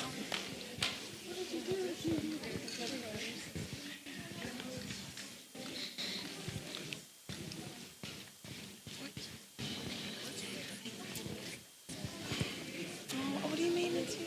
You're conducting. Am I? Hi everybody, my name is Talia. I am one of Uncle Steve's nieces. My mum is his first cousin. This song, as you heard, it was quoted last night by Pastor Gideon, my cousin. This song was very special to Uncle. He's a God-fearing man. I wasn't expecting to speak, thanks Auntie Maria. Look, you can see that there are many of us in our family, so getting everybody together for a practice was kind of like asking my uncles to try and dunk against Uncle Steve. So very challenging. So today we're just going to be singing with heart. If you know the song, please feel free to sing along. Thank you.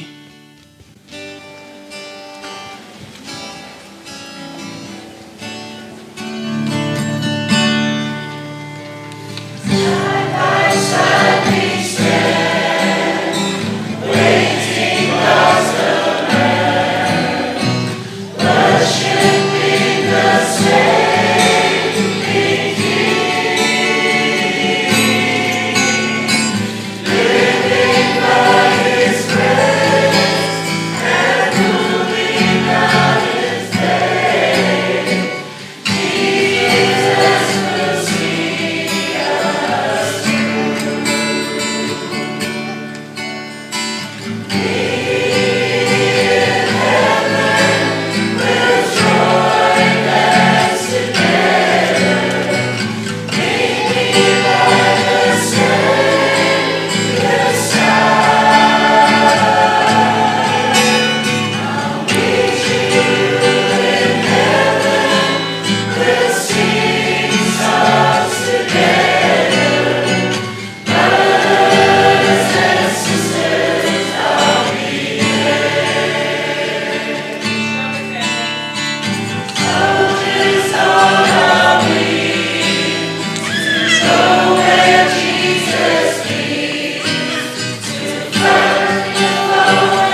Talofa.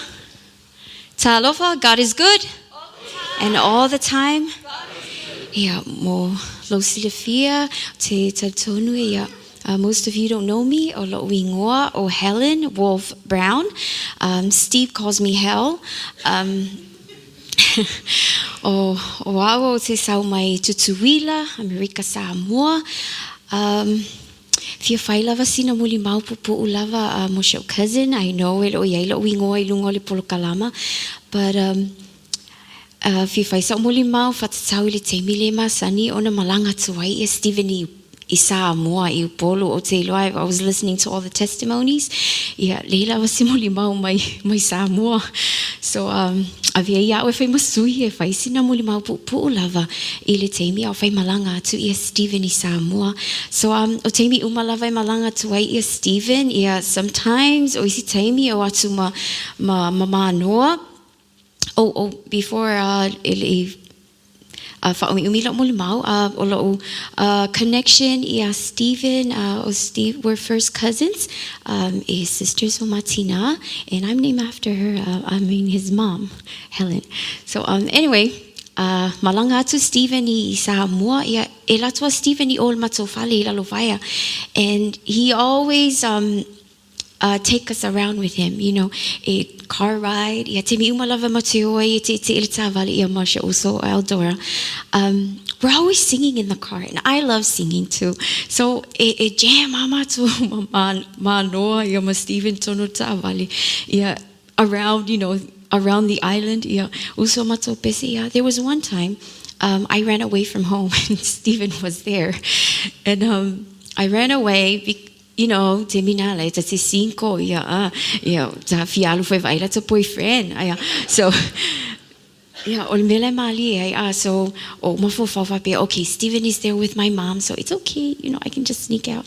So anyway, ho sola lisi po, o walu li faliti fanga, you know, maiva malo boyfriend, mata leata, wo te ilava. Little did I know, o laisu ea, so laisu ea uelo tina, and while I was sitting in the watching with my boyfriend, it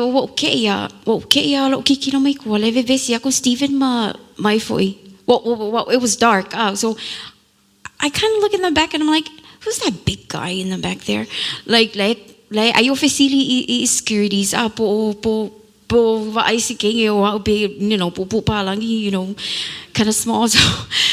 So he walked to the front, and then when he saw me, he came and he stood in front of me and my boyfriend, and he said, he looked at my boyfriend and he said, Tali, and he was like, and then he just grabbed me with one arm, and he carried me to the car outside. I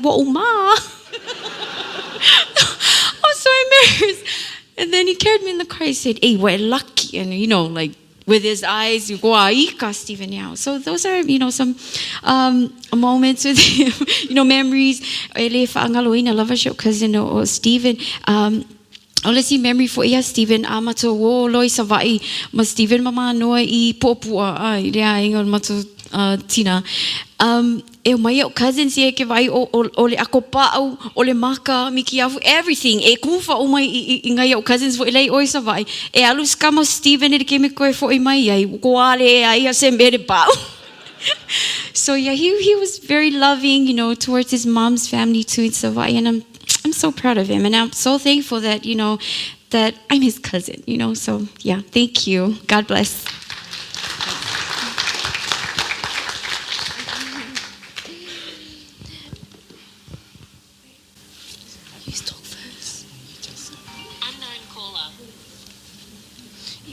As you all may know or not know, my name's Ebony, aka Dad's baby, most favorite. I just want to say a quick story about if Auntie Susan is watching. We were at her house one time, and I was sitting next to Dad, and he whispered, and Mum was talking to the family, and Dad whispered to me, and he was like, "How long is this woman gonna take?" And then he told me to go tell Mum that to go home. And then 2 hours go by, and then he whispers to me again. He's like, watch this. And then he gets up and walks out the door without saying goodbye. And then everyone was telling him to come back in, and he just continued walking. And then Mum just had no choice but to go back home with us. But anyways, I want to acknowledge how strong my dad has been throughout last year and this year. It gutters me to be standing here seeing my dad in his coffin, as he never got to come home due to his health. I never once thought this day would come. My dad was so strong during this time, and he can finally rest with no suffering or pain, as he's always been known as a terminator to all his health battles. Anyways, my dad was my hero, my comfort person, and my most of all bestest friend. He was the type of person of if he wanted to, he would, and that's what I love most about my dad. He always taught me from the day I was brought into this world to treat others how I want to be treated and never be embarrassed. There was never a time I would never not laugh with my dad, and we all know that's why he was always the jokester. And my favorite time is where it would be just my mum and me visiting dad in hospital, and our laughs could go on for ages, where it's always teasing and laughing at dad while he was mad or teasing mum. He was always called the best driver in our family. Meanwhile, my mum, on the other hand, is the complete opposite of the best driver. It got to a point where they were arguing through Facebook posts about the human GPS versus the actual GPS. I think we all know my dad was a human GPS. Those two always arguing no matter when and where. Laughs won't be the same without you, Dad. The second I found out he had not long to go, the most I could think about is who am I going to run to now when I have something to complain about, or when I have something in my house, when everyone in my household is ganging up on me over the smallest things. He always had my back. He was always so observant with other people's actions too, so he knew what or who was wrong and right for me. I don't think my siblings don't realize when dad doesn't like something, he won't tell them, but when it comes to me, he doesn't need to tell me, I just see it on his face. Like how my brother kept buying Red Rooster for my dad, but I was actually the one who ended up eating it.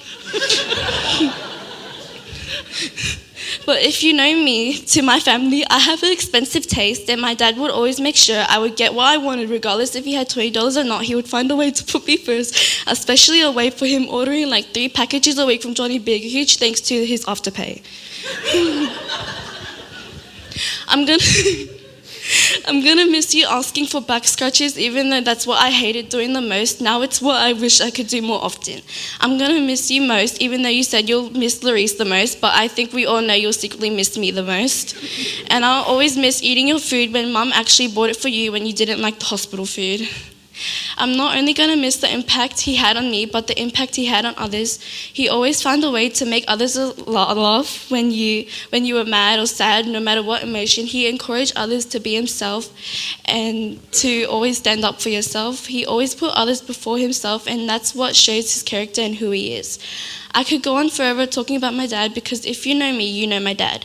I will never forget when you would choose to watch Facebook Reels instead of talking to me when visiting you in the hospital.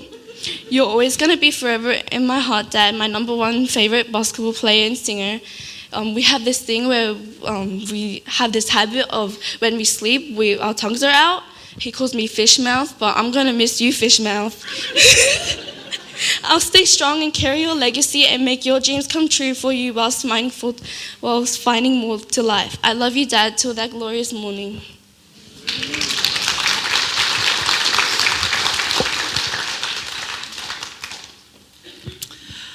Salafa lava. E momo lava ona usii le vi inga mal whaftai le atua le nei tūla. Ona tsaltonu e panga lava le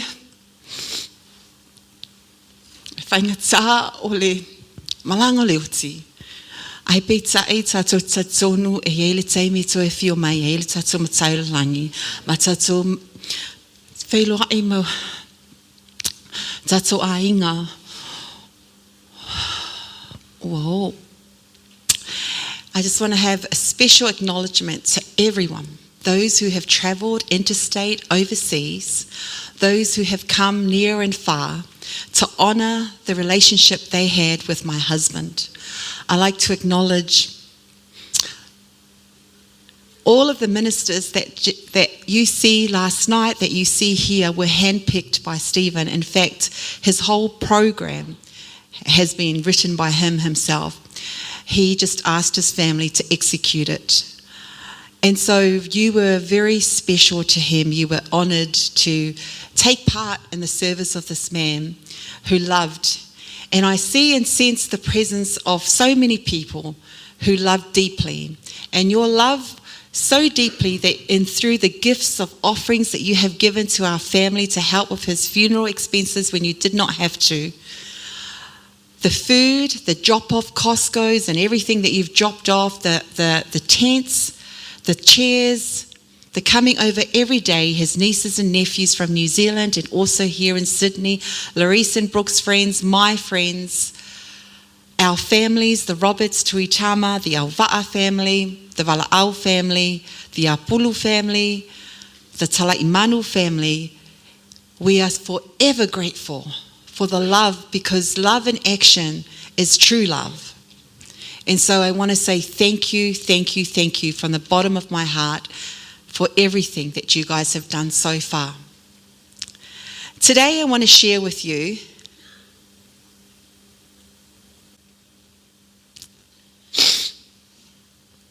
how I met this man. I first met Stephen at Maryland, Samoan Seventh-day Adventist Church. I remember looking across the room and seeing this tall, bald man sitting beside his father.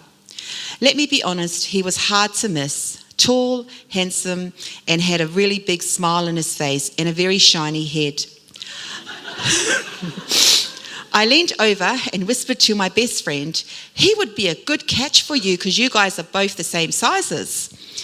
And without hesitation, she replied, no thanks. But because he's like a brother to us, we used to go to church together at Ponsonby. Little did I know that same friend would later become the unofficial matchmaker of the century. Through her cousin Fa'asu, who happened to be my flatmate at the time, Stephen was invited over for dinner one Friday evening. We welcomed Sabbath, and somewhere between the prayer, the hymns, and his deep voice saying amen, I realised this man was dangerous. Not dangerous in the frightening sense, dangerous because his voice alone could make a woman start planning a wedding.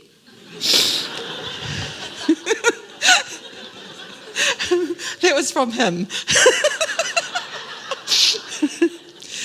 There was something about him, calm, grounded, confident. He spoke with warmth and authority, and before I knew it, I had fallen in love with the man behind the bald head. And so in 2008, we were married right here at the Parramatta Seventh-day Adventist Church. Now, I would love to stand here and tell you that married life was a smooth fairy tale from the beginning to the end. But Stephen, if he were here today, he would probably interrupt and say, tell them the truth. The truth is, marriage to Stephen was not always easy. And the only two people that I know would know this right from the very beginning of our relationship would be the late Fa'aloto Manoa and Whanoti Bruce Leatuavao. Our honeymoon period disappeared very quickly. Arguments and disagreements would erupt like tropical storms, and some days we loved each other deeply, other days we tested each other's Christianity. Because there was a lot of swearing there.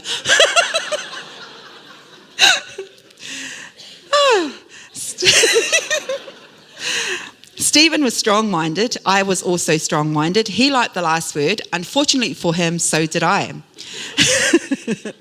His siblings always said that we were like his parents, cheese and chalk.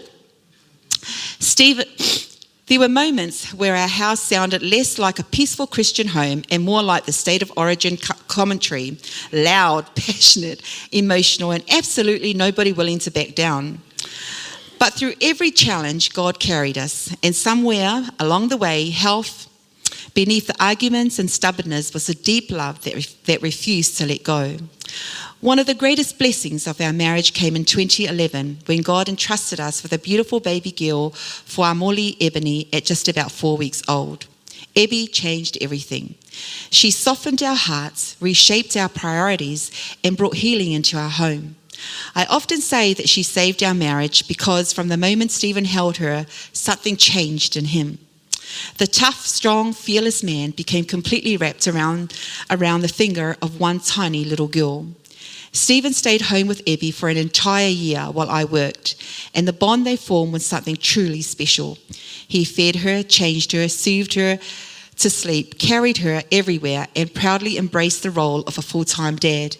And although I must say he behaved as though he deserved an Olympic medal every time he changed a nappy, he adored her completely, and she adored him right back. Stephen also deeply loved his nieces and nephews. He shared a unique and special bond with each of them and took emotional pride in watching them grow into their own personalities and achievements. As the eldest grandchild of Faiese and Helen, Marvin, affectionately known as Buddha, was especially dear to Stephen and was more like a younger brother to him. He often spoke proudly of all his nieces and nephews, but especially what they lovingly called the A-team. The A-team. Family meant everything to Stephen, and he carried each of them close to his heart. Some of the most treasured memories are our early morning conversations at 5 a.m. Stephen and I shared a lot in the morning. While most people were asleep, we would sit together talking, laughing, sharing stories, teasing each other, encouraging one another, and reflecting on life and faith. It was during these quiet early hours of the morning that Stephen and I truly strengthened our marriage and our commitment to becoming better people for Christ. In the weeks leading up to his passing, Stephen experienced tremendous heartbreak with the loss of two beloved cousins, Weber and Phyllis. He loved them both deeply. Weber was more than a cousin to Stephen. He was like an older brother, a mentor, and one of the greatest influences in his life. Stephen was devastated by his passing, and when I returned to the hospital from Weber's funeral, I saw him sleeping and looking very different. I called the nurse, and she came and checked that his blood pressure was dropping. A week later, he was given a few days to a week to live. And although he could not physically visit Phyllis during her illness, he constantly left voice messages and written messages wanting her to know she was loved and never forgotten.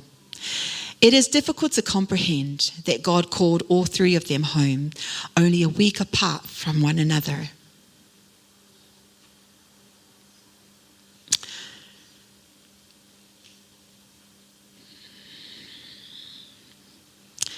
To our Roberts Tuitama family, we grieve together. We mourn together, and together, by God's grace, we will find the strength to move forward. In closing, Stephen truly was a gentle giant. He was the most intelligent man, and even though I achieved 2 degrees, he always said, Maria, just because you got 2 degrees doesn't make you smart. I'm smarter than you. And truly, truly, I say, he was smarter than me. He was smarter than me academically, and also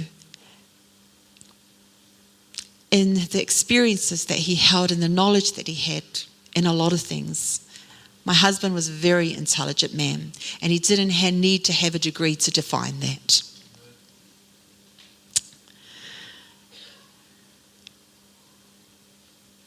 Behind the strong presence was one of the softest heart I have ever known. His hugs made me feel safe, protected, and at peace. No matter how difficult life became, when Stephen held me, I knew I was home. And during his time in hospital,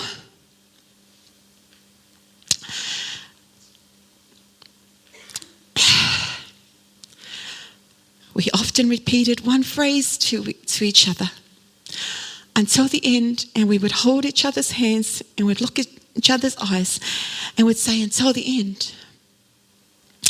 Those words became one promise.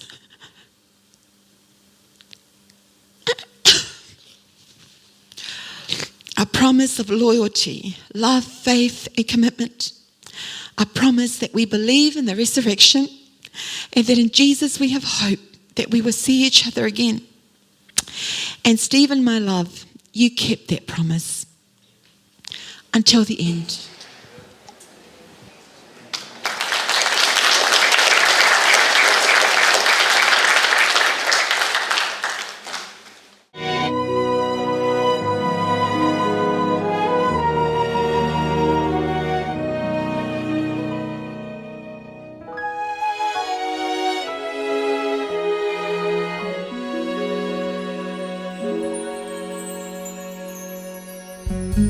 One pair of hands formed the mountains.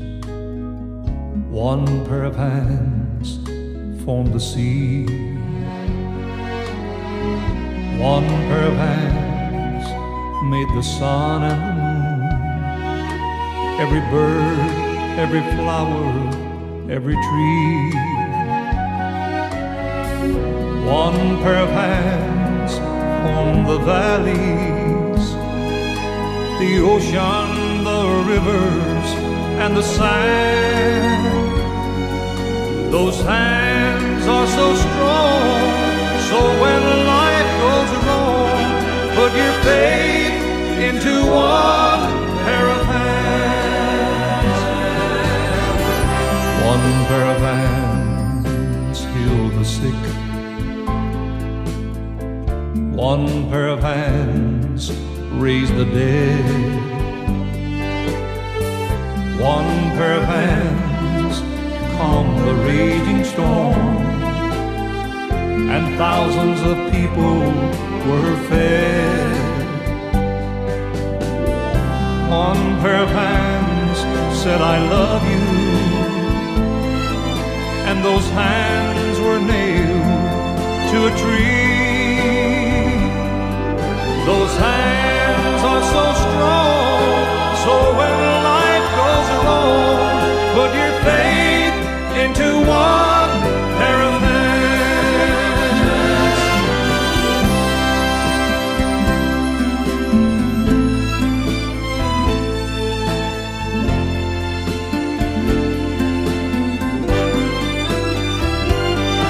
Those hands are so strong, so when life goes wrong, put your faith into one pair of hands. Put your faith into one pair of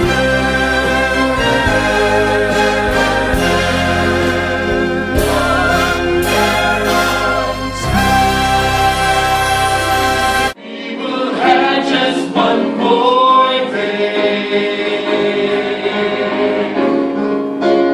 One more day to separate the world. One more day, and time shall be no longer. One day left for me to listen. One day left for me to show you. And when he comes, there'll be no more need. When it all begins to happen, when his throne descends from heaven, we will all know that we'll have one more day. One more day.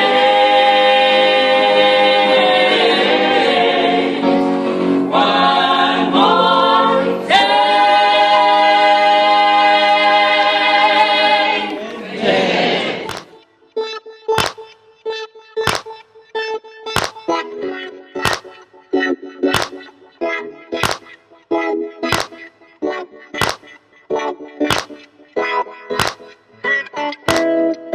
We're taking you back to memory lane, where we all began to sing, and everything is beauty.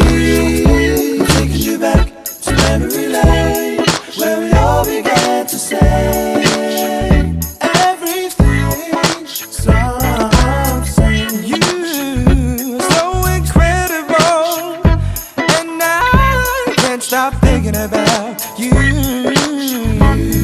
And they wanna know which way to go to memory lane, and everybody wants to sing that song.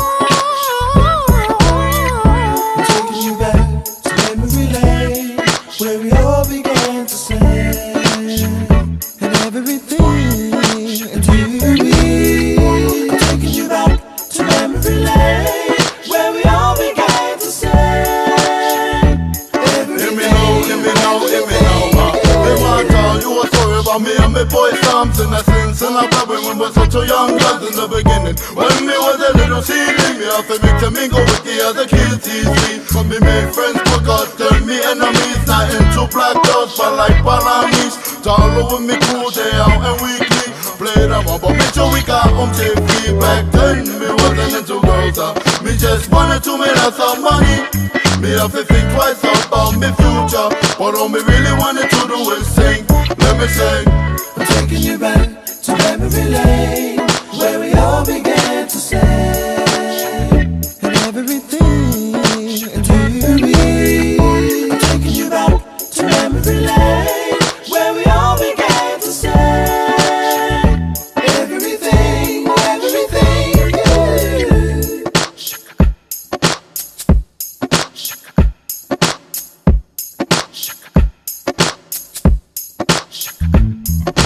Let me take you back to my relay.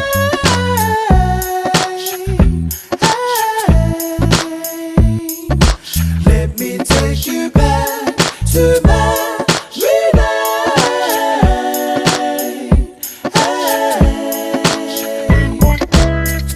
I'm taking you back to memory lane, where we all began to say, and everything and I'm taking you back to memory lane, where we all began to say,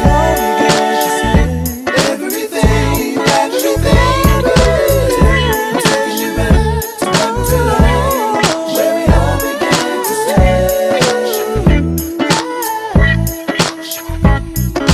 let me take you back to memory lane, where we all began to say,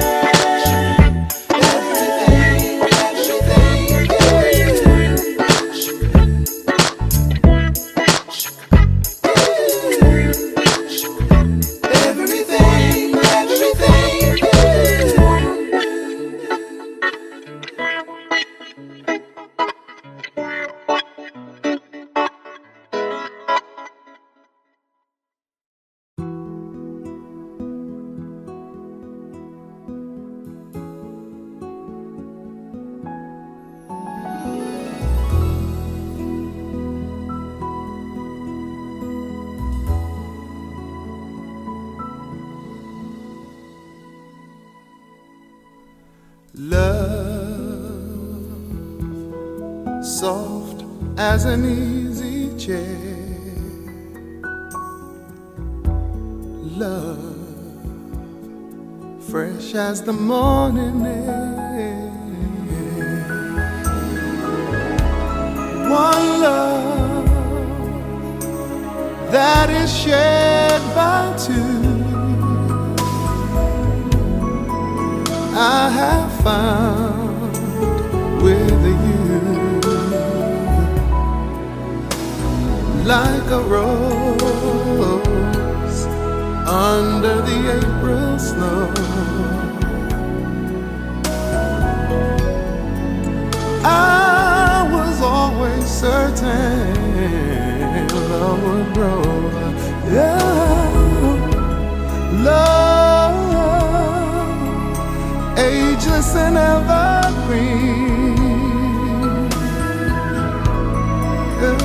seldom seen by two.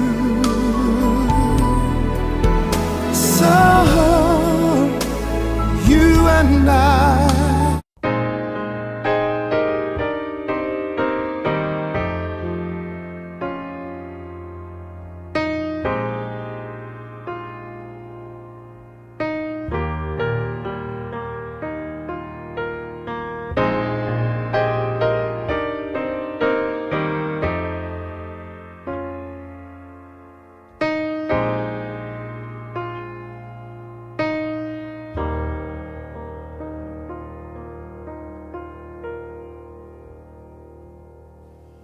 with the sunshine comes the dawning of a day.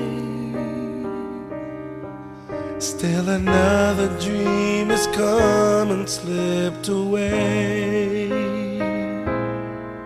Scattered visions of the things you want to be. make you open up your mind and try to see. Dad, I've enjoyed all these years with you. All right, from 1999 to 2026, Dad. And I know you were pursuing me.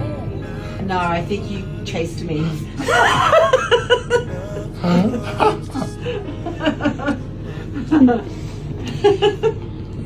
You can't forget me. Oh, life is but a dream. Nothing comes to sleepers but a dream.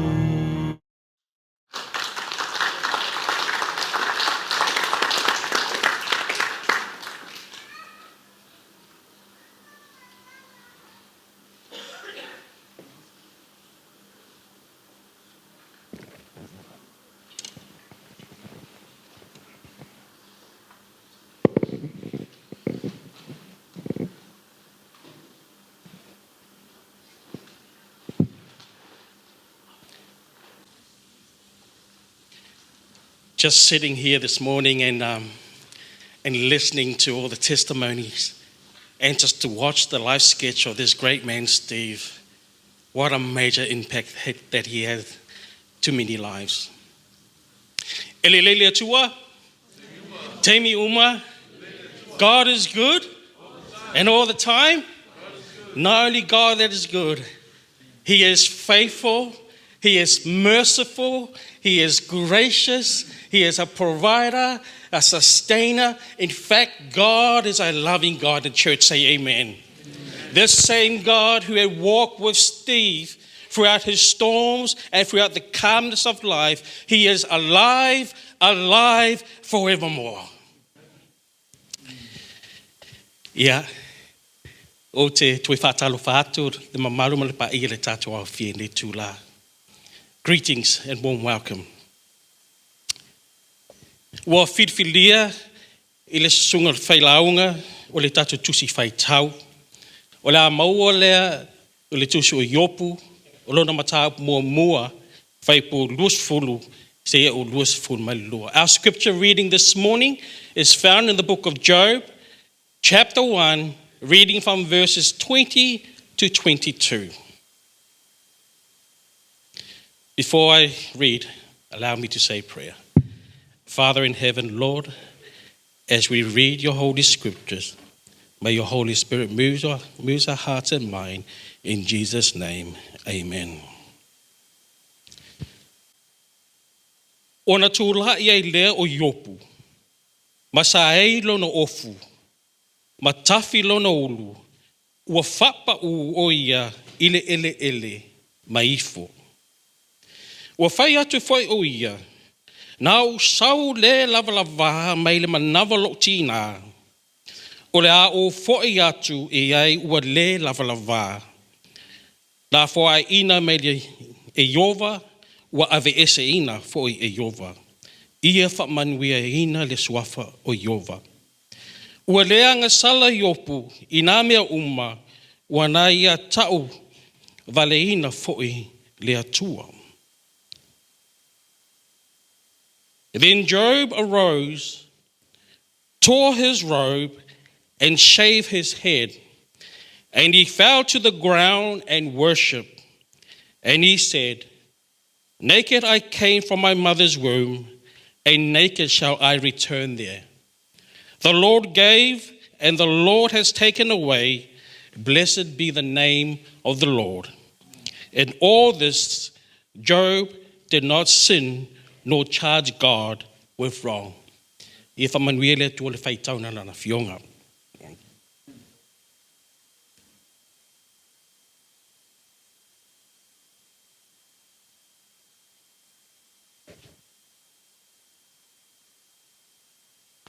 I ask you to stand. I know we've been sitting for a long time. Just do a stretch.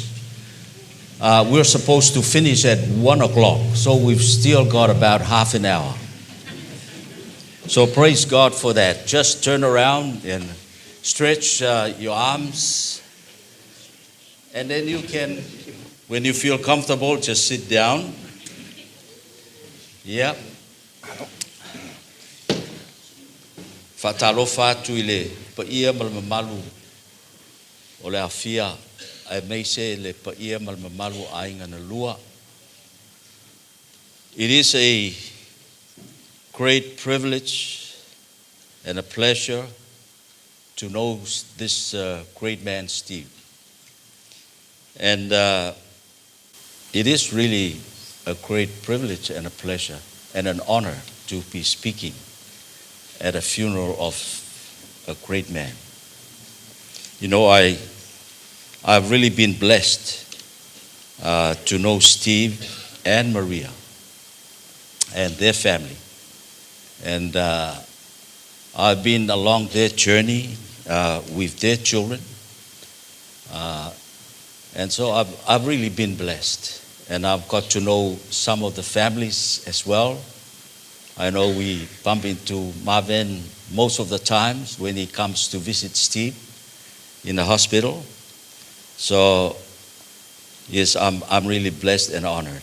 And I'm sure all of us here are here because we want to send off this man with a great farewell.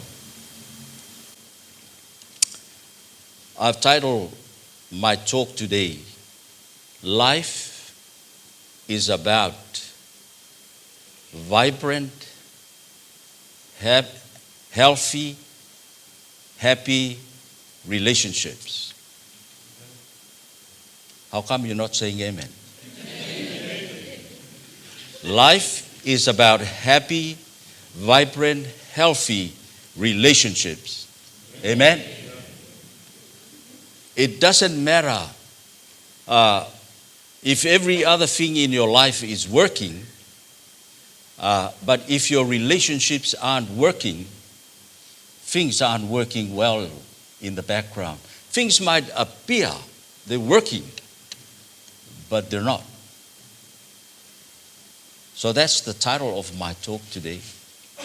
And I'm really glad I've got time. Because when we were getting ready out the back there, we were told we have to finish here at 1 o'clock, 1:15 at the latest. And we were also saying that we might just have to say the closing prayer instead of a sermon. But I'm glad that people who were testifying today honored their 3 minutes. So praise God. I think the message that you're about to hear from the Word of God is meant for someone here today. You know, as I was listening to Maria's very honest testimony, because I know that's a very honest testimony, because I know this relationship. And I'm glad that they were very honest in their relationships. And as you know, Steve is not someone who hides stuff. You know, he's very upfront with things. He's a very honest man. And I'm glad that was a very honest testimony. And as you were saying your testimony, I thought of that verse in Proverbs 27, verse 17.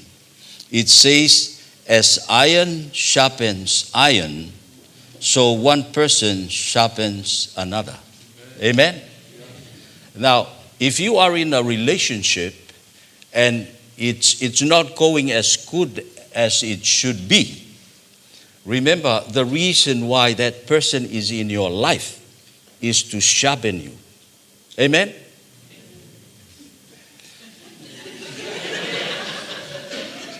Some of you don't agree. But that's why that person is there. You've made a commitment before God. Who knows? You know, just saying farewell to Steve might be a new beginning for your marriage. Because the message I hear, it's called a message of hope. It's not for Steve because he's now resting, but it's for us. You know, I prepared 6 sermons today. A 5-minute sermon, a 10-minute sermon, a 15-minute sermon, and So I've spread out my sermons here, and I'm going to have a go with it and see if I can combine all these sermons here. I prepared the 5-minute sermon with the knowledge that I might only have 5 minutes to preach the sermon. But now that I've got time, I think I'll get into all my sermons today.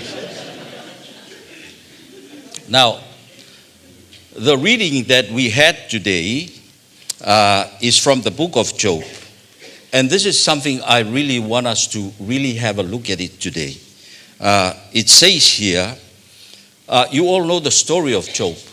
Job was, it says that he was, an honest man, a godly man. And God removed the barrier, and he allowed Satan to tempt this man. Now, for us, we have the benefit now because we know what was happening behind the scene. But for Job, poor Job, he didn't know what was happening. All he knew was that at the time when something bad happens to you, people would say, hey, you must have done something terrible. So God is punishing you. And you have to, repent of the evil you've done. But Job knew, I hadn't done anything. But listen to what Job said. He said, where is it? I'll have to find the sermon for that one.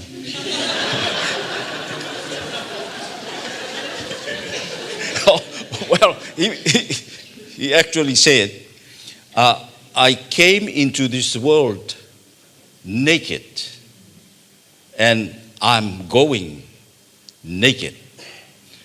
So I came into this world with nothing, and I'm going with nothing.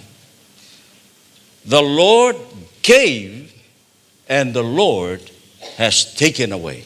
Now that is the part I want us to have a look at. Now, I've heard pastors, and I used to say it before, but now I don't say it anymore as gospel, what Job has said. Normally we say, the Lord has blessed and the Lord has taken away. But we all know in the context of Job's story, it wasn't God who took away from Job. Amen? It was the devil. But because of the understanding at the time, Job thought, man, it was God who took away from him. So whenever something happens in your journey and something is taken away from you, don't go back to what Job said, because that was just Job's opinion. He didn't know what was happening behind the scene. But we know, because we read the story, that God's protection is on all of us. And the people who lived beyond the cross, before the cross, didn't have the privilege that we now have. Life is about relationships. Healthy, vibrant, healthy relationships. And I'd like to move into the area of our relationship with God, because we all know about our human relationships. But sometimes we can have an unhealthy relationship with God and an unhealthy understanding of God and what He has already prepared for all of us. The people who lived before Jesus Christ didn't have the privileges and and all the benefits that we now have. Before Jesus Christ, people were apart from God. If you want to speak to God, you have to go through a priest. You have to go through a prophet. And if you want to hear from God, you have to listen to the prophet. But now when Jesus died on the cross, He said when we accept Him as our Lord and Savior, He comes to live in us. Amen? Amen. Do you believe in that? Yeah. Well, you better. But you might believe in God, but you are not using the privileges that you have as a son and a daughter of God. Let me read some Bible verses. Ephesians 3:16. It says that he would grant you according to the riches of his glory to be strengthened with might by his Spirit in the inner man. In the inner man. That Christ may dwell in your hearts by faith, that ye, being rooted and grounded in love, may be able to comprehend with all the saints what is the breadth, the length, and depth, and height, and to know the love of Christ, which passeth knowledge, that he might be filled with all the fullness of God. Amen? Did you know that you are filled with the fullness of God? Amen? You better believe it. This is what the Word of God is saying. You and I are a son of God, and we have legal right to all the riches of heaven through Jesus Christ, our Lord and Savior. Amen? When Jesus was here on earth, he said, all power and authority is given unto me. And then he said, go.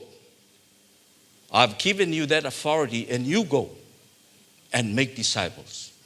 You know, I've been thinking, you know, the devil really likes to take out good men. And hearing the story of Steve, he's got a lot of talent. He had empathy. He likes to help people. And you know what? The devil likes to take out people like that. People with talent. People the devil knows has capabilities. Who can make an impact for God in where they live. You know, sometimes you look at people who are, you know, maybe, I have to be careful by saying this. Someone who might be just, you know, doing nothing, you know, just going to the pub, drinking, hanging around, nothing at all. And yet you see them living life, you know, they're still growing to an ripe old age. You know, maybe the devil thought, well, I don't need to worry about that guy. Just let him live his life. But he focuses on people who have talents and gifts, and he tries and take us out. Now let me go to another sermon here.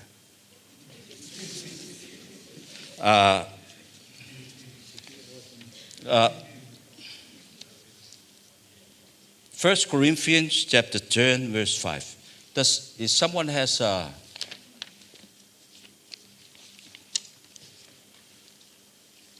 think I've lost that text.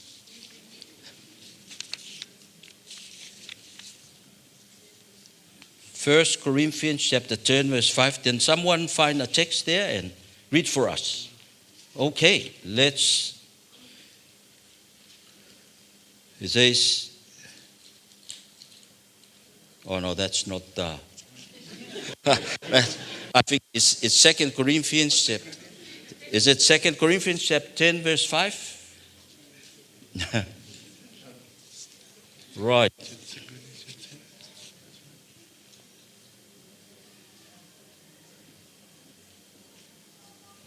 It says here, we destroy every proud obstacle that keep people from knowing God. We capture their rebellious thoughts and teach them to obey Christ. And after you have become fully obedient, we will punish everyone who remains disobedient. This verse is talking, thank you very much. It's talking about, our thoughts. You know, sometimes the way we deal with the challenges of life affects the way we have our relationship with God. Now I'm trying to look for, is it First Thessalonians chapter 5 verse 23. Can someone read that verse for us? I can't find it here. I must have.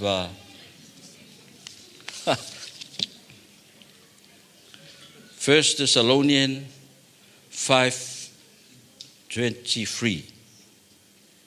Now, may the God of peace make you holy in every way, and may your whole spirit, soul, and body be kept blameless until our Lord Jesus Christ comes again. Amen?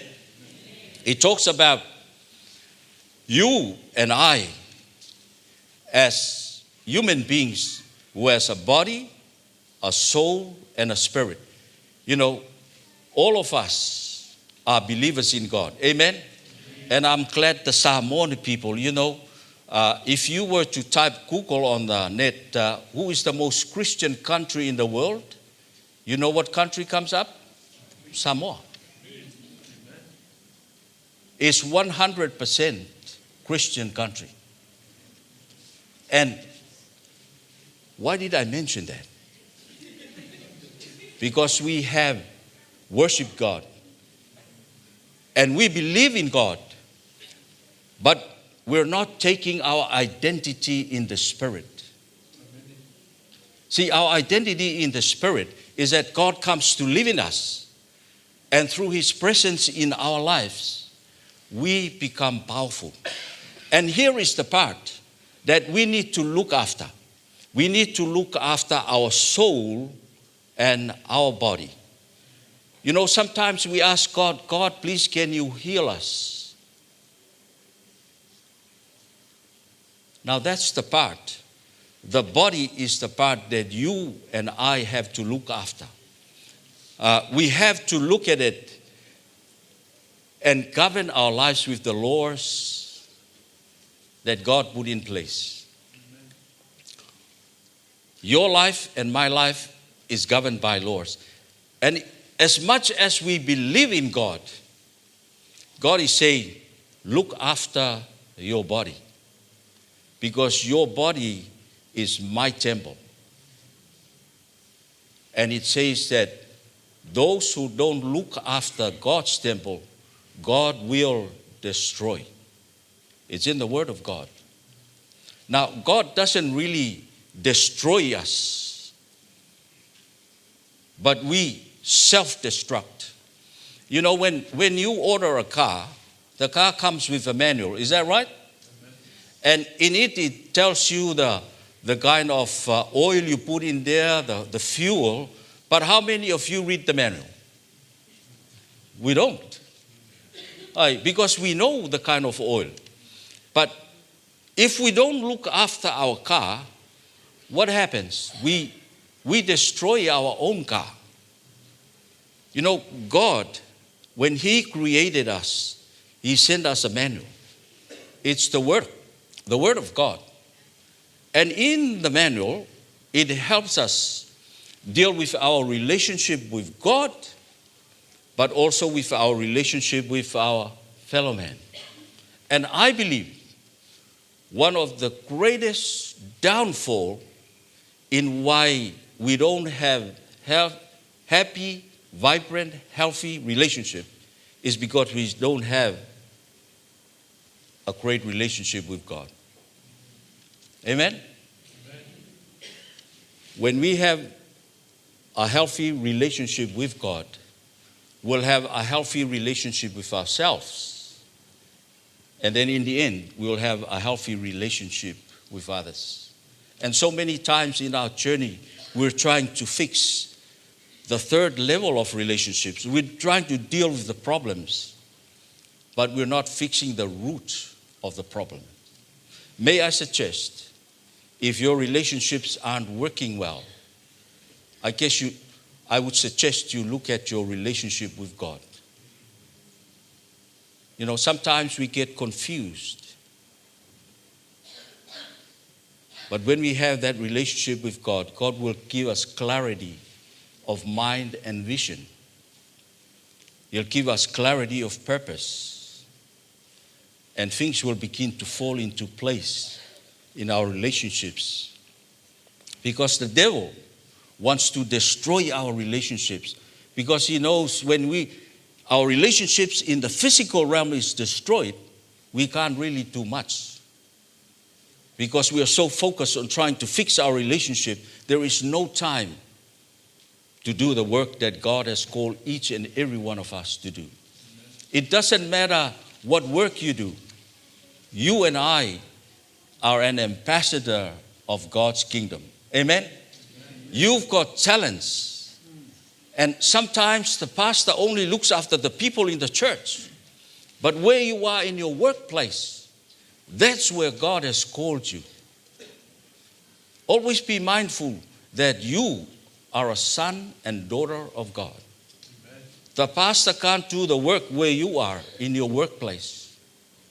And if we really want to expand the kingdom of God, you've got to use your talents and your gifts in your workplace and the people you connect with. Because life is about relationships.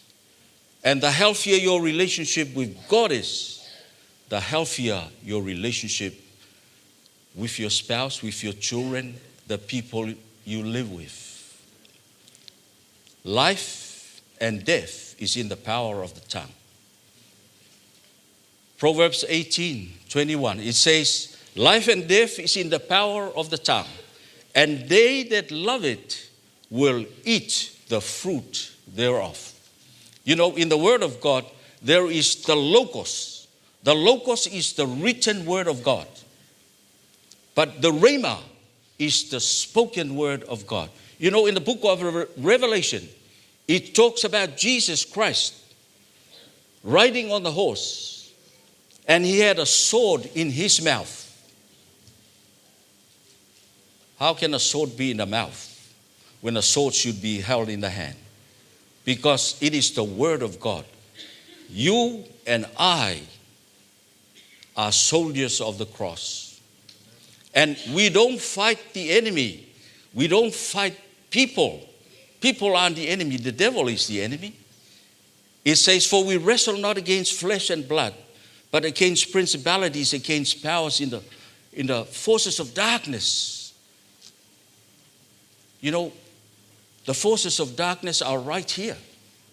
As I'm speaking to you, some of you are hearing that voice speaking to you. The devil said, oh, don't believe that stuff. But God is saying, you better believe it, because you are a son and a daughter of God. And the more you use the sword of the Spirit in the circumstances of your life, the more you will see things happen, moving in the positive direction, because you have spoken the word of God. Amen? It's declare the word of God. Whatever situation you find yourself in, even in sickness, I know because all of us get sick. But it says in the word of God, it says that by his stripes, you were healed. You know, when we did the anointing of Steve 2 Sabbaths back, I used 2 scriptures. It says, by his stripes you have been healed. Even though Steve was dying, we declare the word of God on Steve. We read Romans 8, verse 11. It says, if the Spirit that raised up Christ lives in you, that Spirit will revitalize your mortal bodies. But Steve has passed away. Does that mean the word of God is not true? No. The word of God is still truth. You declare it over your life, over your sickness, over your situation. Because you keep speaking it. And the word says, if you keep speaking it, you will reap the fruit. Don't just speak it once. Say it every day. Speak the word of God, because that's the sword of the Spirit over your lives, over your children. If your children are out there in the world, you declare the word of God over them. Because this is the message of hope from the word of God for you and for me. And for you, Maria, and the children and grandchildren. God says, I will not leave you as orphans.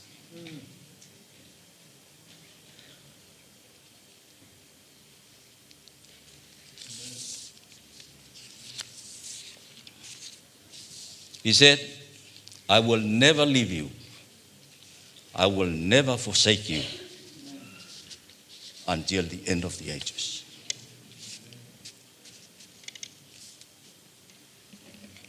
May the love of God and the peace of Jesus Christ and the presence and the comfort of the Holy Spirit be with you now and forevermore. Amen.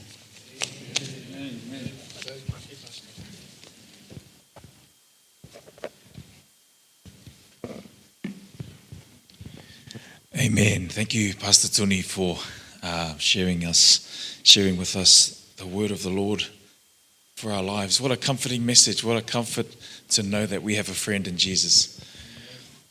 I just want to mention that it's such a rich experience to know all the different multifaceted elements of Stephen's life.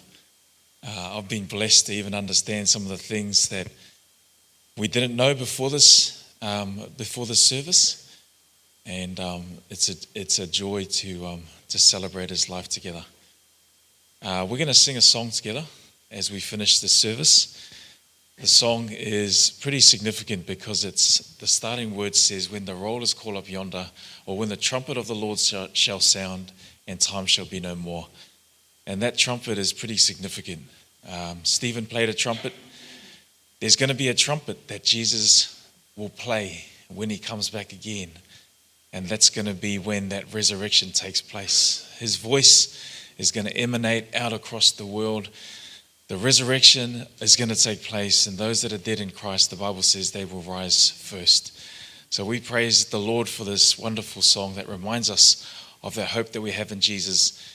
And let's sing it. Let's stand together as we sing this song, and let's sing it because we all want to have our names written on that roll when Jesus comes back. Amen.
Father God, we just want to give praise to you.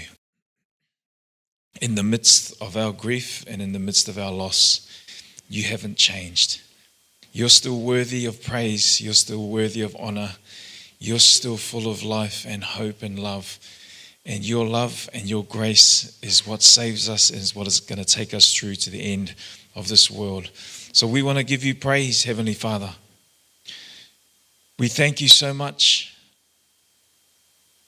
for the passage of time that you've allowed us to be with Steve. We thank you for blessing us with him. We thank you for the memories that we'll cherish for the rest of our lives. We're thankful for the memories we didn't share, but we know they mean a lot to us. We're thankful, dear Lord, for the way that you've allowed Steve to speak to us in different ways. His faith, his charm, everything about him, dear Lord. We're just grateful because you shaped him in your image and you gave him to us for this short period of time. Blessed be your name. We give thanks and honor for everything that you have done. We thank you for the promise that you give us eternal life. We're thankful for the resurrection morning. We're thankful that you hold within your breath the power to be able to bring back to life those who are dead in you. Thank you for that morning that we can look forward to. Thank you for that heaven that we're going to be in together. I just pray, dear Lord, that you offer comfort through your Holy Spirit upon Maria, Brooke, Clarice, Ebony, all of the extended family, all of us that have got a void in our hearts. Nothing's going to fill that void, but we thank you, Lord, because you're going to journey with us from here on in until you come again soon. And our prayer is, dear Lord, that our names are going to be written on that roll, that you will look at us and that when that resurrection takes place, you will say, blessed is my child, I've loved you. Well done, you good and faithful servants. Please, Lord, I pray upon this whole congregation. There may be someone here today that needs to step back into having a relationship with you. And as Steve gently nudged us to have a bit more confidence, to have a bit more step into something and do it, may they have the confidence to step back to you, step into a church, step into a small group, step into meaningful moments of prayer with you. We love you, Jesus. Help us to understand that relationship that you want with us. Bless and strengthen us. Thank you for being our best friend. Thank you for Steve. We pray all these things, dear Lord, and surrender our lives to you in Jesus' name. Amen.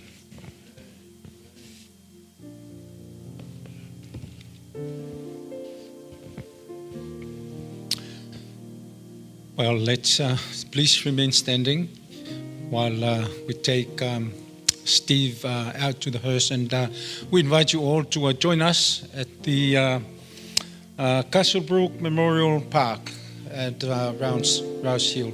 If we can just tidy up the middle here so that we can make, but remain standing, please. I still have these keys. See me with $50 to release and a lunch this afternoon. Thank you.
Sorry. Can we just down the left side, please? 1, 2, 3, go. Oh, they're standing on it. Standing on it. Oh, it's alright. It's alright.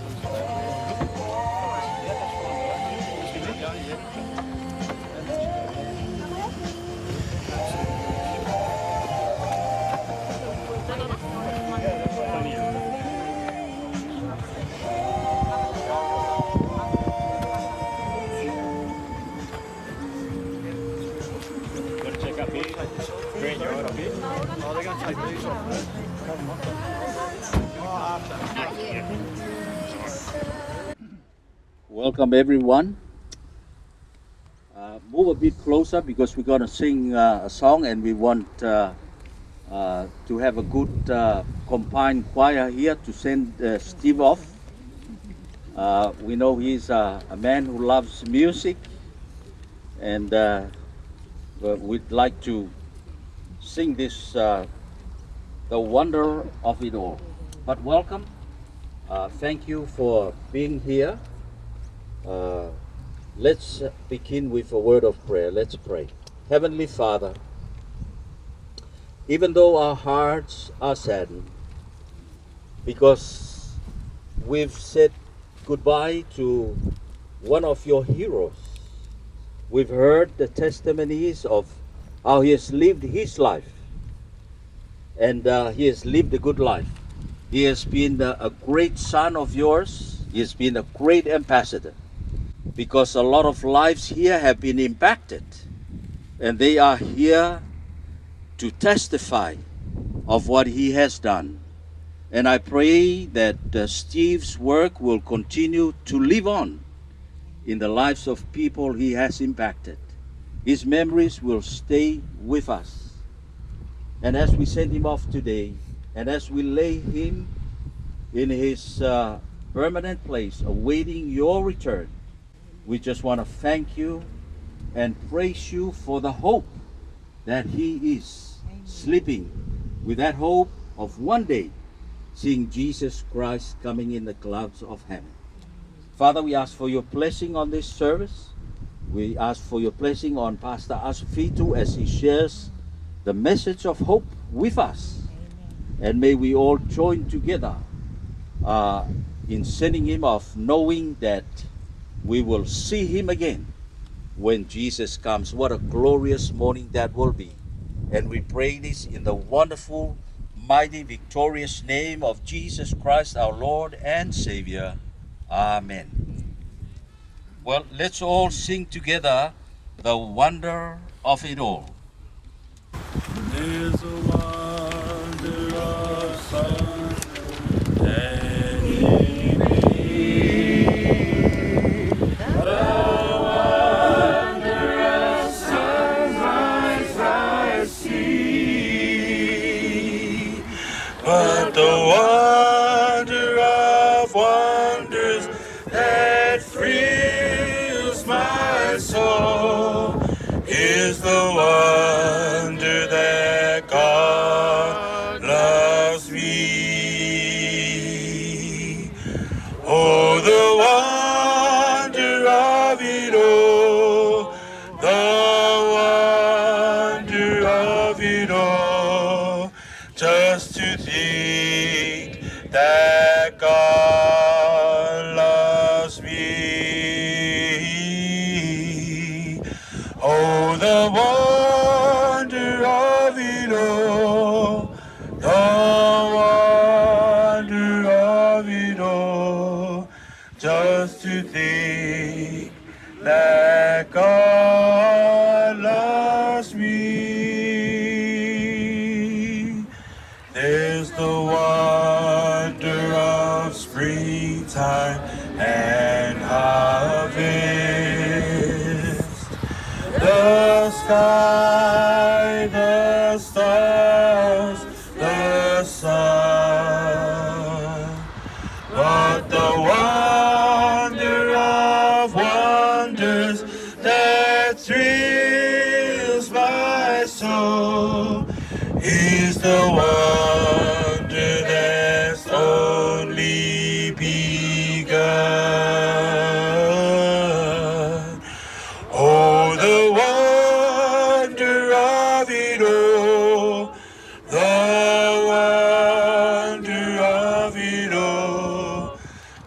just to think that God loves me.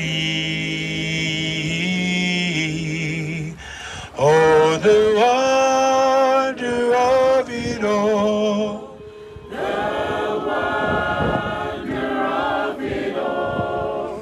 Just to think that God loves me. I think Maria's final words this morning were until the end. Somehow the Holy Spirit worked between those words and my preparation, because I've prepared a short message this afternoon that's entitled Until the Morning. Until the morning. Dear family, friends, brothers and sisters in Christ, today we stand together at a sacred and solemn moment. We have walked through memories, tears, prayers, and expressions of love. And now we come to the final earthly act of care and respect for our beloved brother as we commit his body to the ground. Moments like this remind us of the reality of human life. No matter our achievements, our strength, our plans, every human heart must one day face the painful separation called death. Death was never part of God's original plan, as we heard last night, for humanity. According to Scripture, death entered this world because of sin. The Bible says in Romans chapter 6 and verse 23, "For the wages of sin is death, but here's the gospel, but the gift of God." Everybody say, "But the gift of God is eternal life through Jesus Christ our Lord." Yet even here, standing beside the grave, Christians do not stand without hope. We grieve, we mourn, we feel the pain of separation. Jesus himself wept at the tomb of Lazarus, but our grief is different because our faith is anchored in the promises of God. The grave is not the end of the story for Christ who died, and our hope is in Christ. The Apostle Paul writes in 1 Thessalonians chapter 4 and verses 13 to 14, "But I will not have you to be ignorant, brethren, concerning them which are asleep, that ye sorrow not, even as others which have no hope. For if we believe that Jesus died and rose again, even so them also which sleep in Jesus will God bring with him." Praise the Lord. Notice the language of Paul. Language that he uses. He describes death as sleep. For the Christian, death is not eternal destruction. It is not endless wandering. It is not conscious suffering. The Bible consistently describes death as a sleep until the resurrection morning. When Jesus spoke of Lazarus, he said, "Our friend Lazarus sleepeth." Though Lazarus had been dead for 4 days, Jesus viewed death as temporary because resurrection power rested in him. That is the blessed hope of the Christian faith. Right on. Today, our beloved, Leatuavao Faiese Stephen Tuitama, rests from his labors. His struggles are over. His suffering has ended. His race is complete. He sleeps peacefully in Jesus, awaiting the voice of the life giver. Now, the Seventh-day Adventist Church has always proclaimed this biblical hope with confidence and assurance. We believe that when Jesus Christ returns in glory, the dead in Christ will rise first. Graves will open. Tears will be wiped away. Families separated by death will embrace again. What a glorious promise. Job, in the midst of deep suffering, declared in Job 19 verses 25 to 27, For I know that my Redeemer liveth, and that he shall stand at the later day upon the earth. Yet in my flesh shall I see my God. The patriarch Job looked beyond the grave. He looked beyond pain. He looked beyond death as itself, and saw resurrection morning. And so do we, Maria and the children, and so do we. This too shall pass. For this reason, many Christians through history referred cemeteries as sleeping places. The body rests temporarily until the trumpet of God sounds across the heavens. According to Paul in 1 Corinthians, behold, I shew you a mystery. We shall not all be asleep, but we shall all be changed in a moment, in the twinkling of an eye, at the last trump. Everybody say, in the twinkling of an eye. Praise the Lord. What a day that will be. No more funerals, no more hospitals, no more pain, no more separation, no more graves. I'm coming to the end now. Revelation 21 verse 4 gives us this beautiful promise. And God shall wipe away all the tears from their eyes, and there shall be no more death, neither sorrow, nor crying, neither shall there be any more pain. Everybody says, no more pain. Praise the Lord. That is the future. The future Jesus has prepared for his faithful children. And so today, however the pain is real for this family, to our dear Maria and the children, thank you for your love, sacrifice, faithfulness, and devotion through the years. The journey ahead will not be easy, but the same God who carried you together will now carry you individually. Psalms 46 verse 1 says, God is our refuge and strength, a very present help in trouble. To the children and grandchildren, the greatest honor you can give your father today is to carry forward the values, faith, and godly example he sought to leave behind. A Christian parent's influence does not end at death. Their witness continues in the lives they shaped. To the family and friends, continue surrounding this family with love and support in the days ahead. Often the hardest moments come after the crowds have gone home. Let us continue to pray, encourage, and walk beside them. And today, this service also speaks to every one of us personally. Funerals remind us that life is fragile and time is precious. None of us know the day or hour when our earthly journey will end. The question is not merely whether we are living, but whether we are ready to meet Jesus. Stephen's life now points us toward eternity. The greatest preparation for death is not wealth, it's not success, it's not status. It is a relationship with Jesus. Only Jesus conquered the grave. Only Jesus offered eternal life. I am the resurrection and the life. He that believeth in me, though he were dead, yet he shall live. That is our confidence today. And because Jesus lives, death is defeated. Because Jesus rose, grace will open. Because Jesus is coming again, separation is temporary. So today, even with tears in our eyes, we hold firmly to the blessed hope of the second coming of Jesus.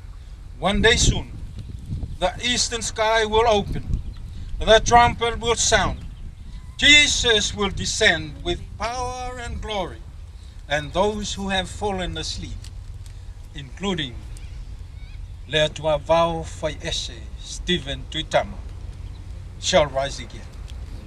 On that resurrection morning, This grave will surrender its victory. Corruption will put on incorruption. Mortality will put on immortality. And together with the redeemed, we shall meet the Lord in the air. Until then, we commit our brother, our beloved Leatuavao Faiese Stephen Tuitama, to his resting place, with dignity, love, and Christian hope. And so dust returns to dust, and earth to earth, which it came, awaiting the call of the Master and the life giver. And so with faith in Christ Jesus and confidence in the resurrection, we say not farewell, but everybody say, until the morning.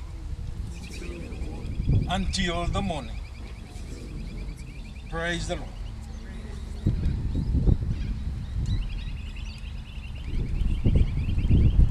I'm going to call upon the family to sing a special item, and then I'll render the prayer and the final benediction.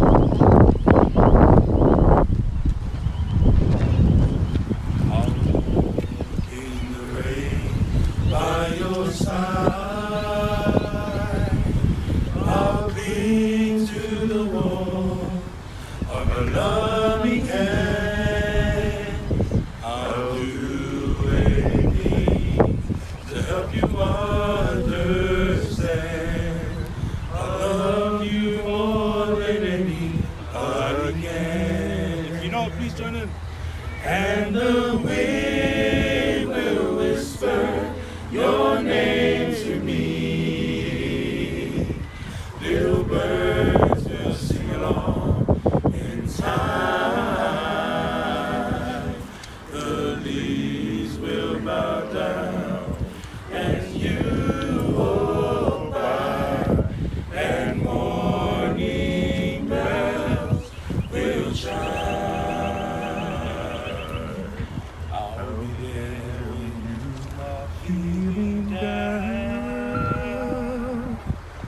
to kiss away the tears that you've cried.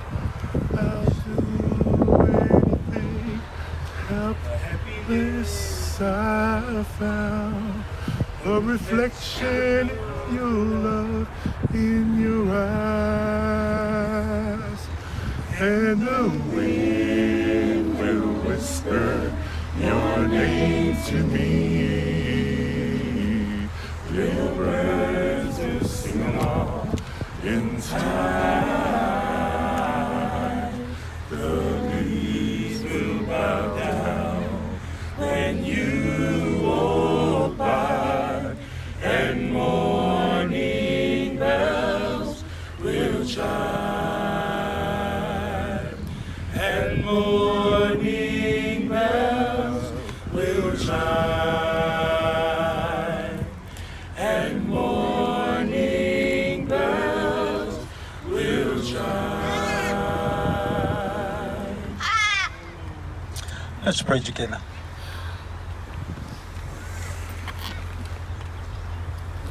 Father God,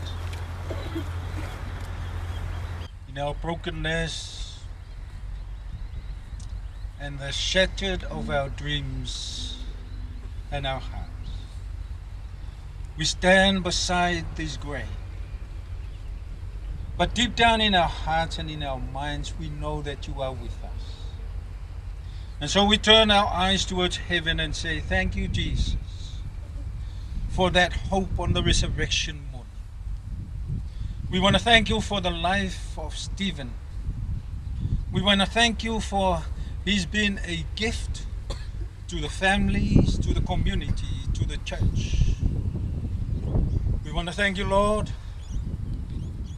for the hope in Jesus when he comes back.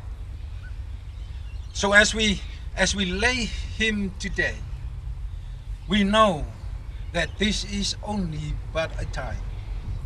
This is only but a while. This is only but a moment. Because the next thing that he will see when he opens his eyes is the face of Jesus. our Savior, our Lord, and life giver. We want to thank you, Lord, because we know that you will hold Maria and the children, that the emptiness that they will have in their home will be filled with your glory and with your love, with your mercy and with your grace and with joy of heaven in their home and their household. We want to thank you, Jesus, for your promises and your faithfulness, that you will take us to the other side. We can't wait, Lord. We can't wait. We want to see you, Jesus. We hold on to your promise now, that soon and very soon we will hear the trumpet call. We will hear our Lord Jesus call. And Stephen will hear you say to him, "Well done, good and faithful servant. Enter ye the kingdom prepared for you from the foundations of the world." While we wait that morning, keep us in the hollow of your hand. Keep Maria and the children. Keep the faith, keep the hope, burn within their hearts, that soon and very soon you're coming back. Father, when we disperse from this place, let us think of our own journey. Let us think of our own future. Let us think of our own destiny. Because if today is a day and a time that someone will turn to you, I pray, Father, that you reach down and save somebody. Save somebody. Thank you for your love and your promises. Thank you for your presence. Thank you for your forgiveness. We pray in your wonderful name, Jesus. Amen.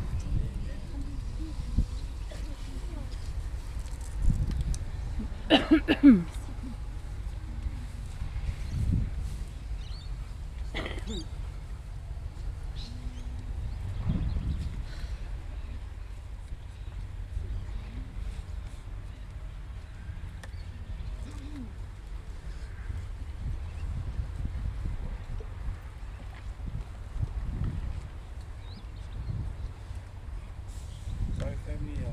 Serenity's just gonna sing us a song.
It's Haba. Yes, please. You do this side, please. Go sides first and then.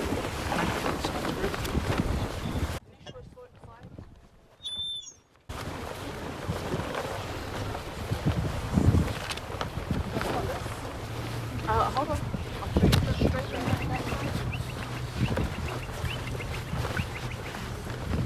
Yep. Then laulua up here.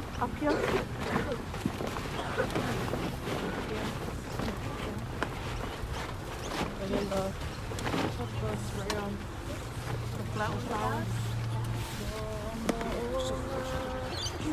Molia itala sana, sana no fata sile neirogana,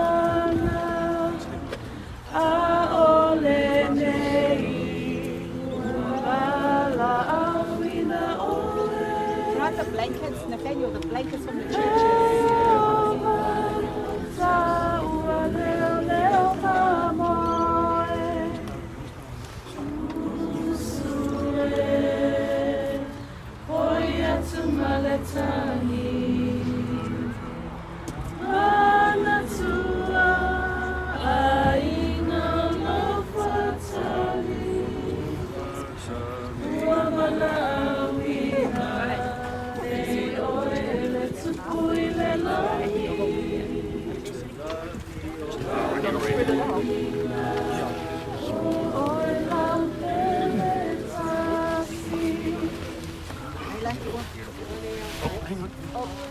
We're just going to come around with it.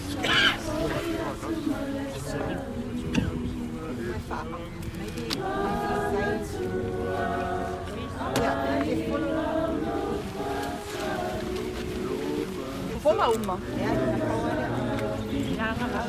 We're just half the now. You got a lot of room up there.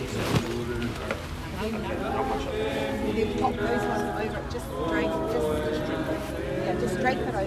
Just drape it.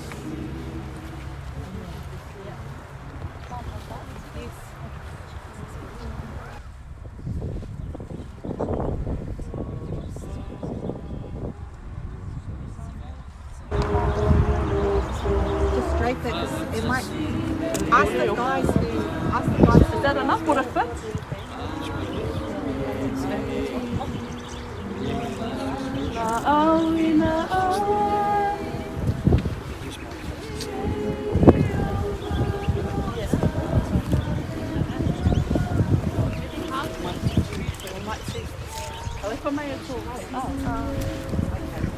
So that we'll just touch the sides.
It is with great honour and privilege to invite you all on behalf of Auntie Maria and the two families to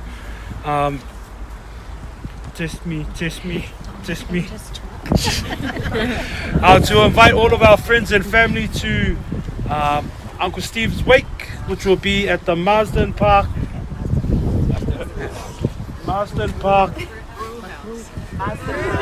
the brew house at Marsden Park. So that's on Hawthorne Ave in Marsden Park. It's on Richmond Road. You know what?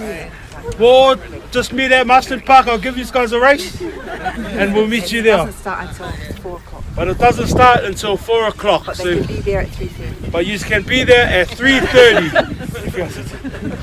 All right, we love you. We'll see you there, and up the Bulldogs. Lots of doggies.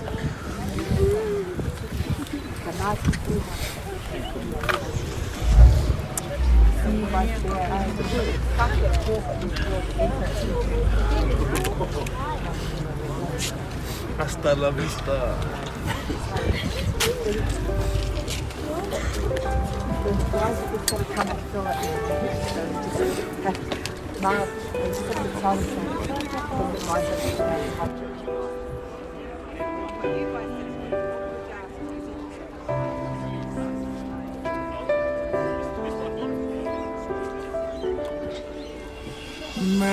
Manaya, manaya, lelangi. Hele toe fa ano petinga.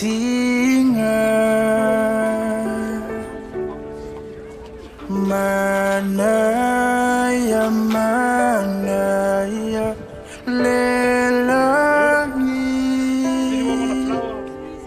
Hele toe oni fa to fa.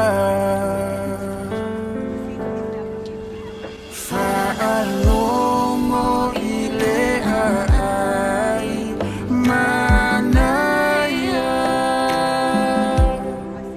ole tuanaya faya mapulea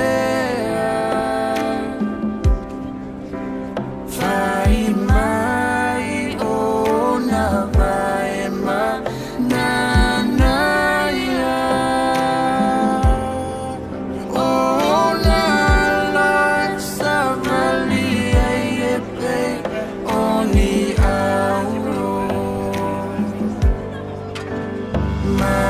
Manaya, manaya, lelangi.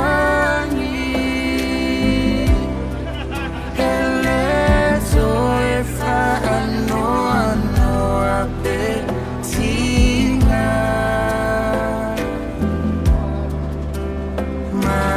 Manaya, manaya, lelangi.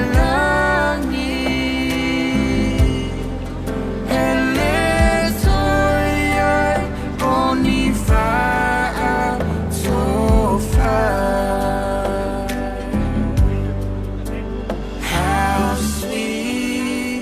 How sweet is the heaven. Leave all of your gifts behind. How sweet is the heaven. There'll be no more tears to cry. There'll be no more tears to cry. Ele toi oni fa to fa.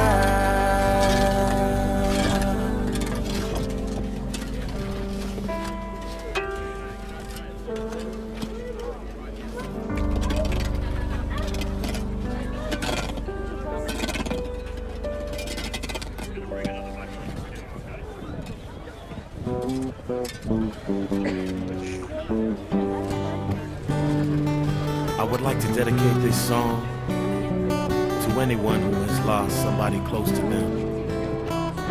Whether it was a family member or a close friend, I feel your pain. I know it's hard.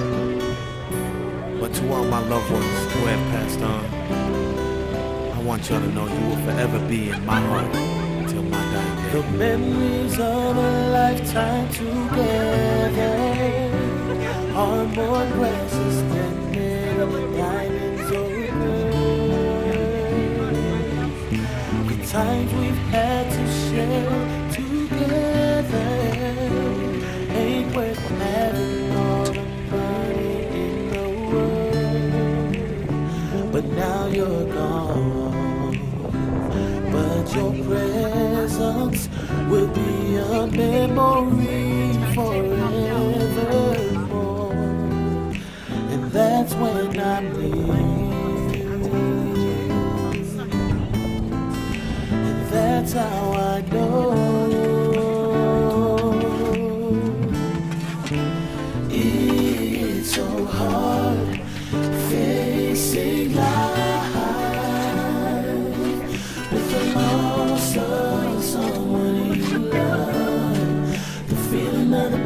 is unbearable.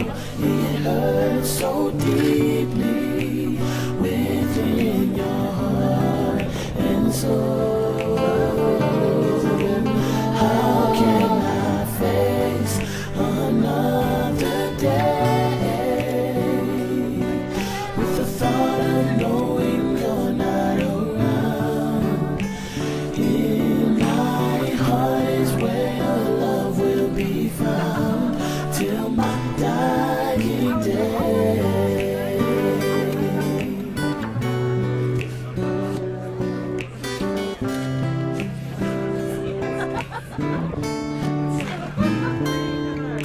The family will never forget what a blessing you've been to us only serve. The time has come to go on your journey, for you to live your life in a better world, in a place where the trials of life will worry you no more. And that's when I realize and try to let go. It's so hard facing life with the loss of someone you love. The feeling of the pain is unbearable.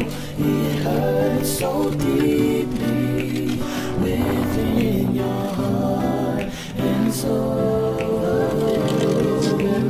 How can I face another day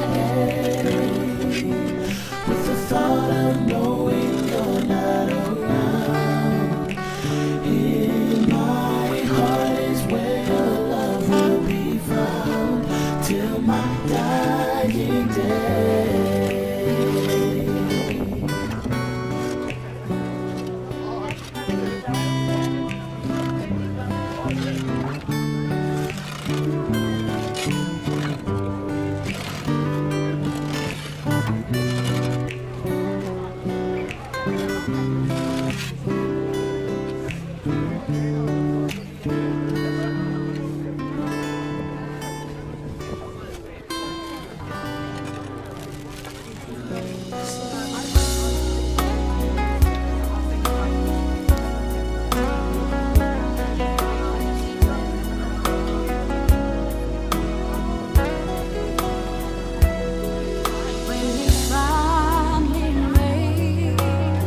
Your entrance to the city.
thought I'd see the day that the Lord called you to be there by his side.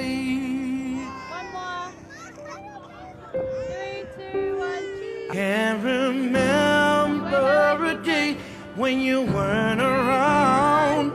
You were always there.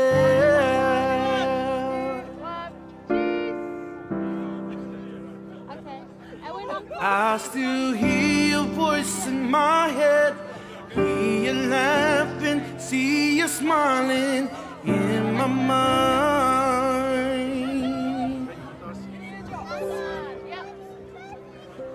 And if I had the chance again, I would tell you that I love you one last time.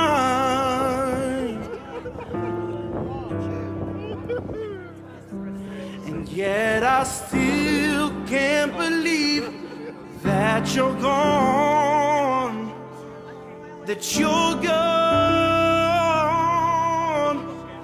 Oh,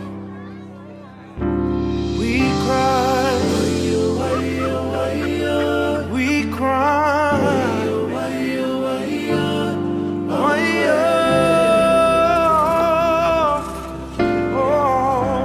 we cry, we cry.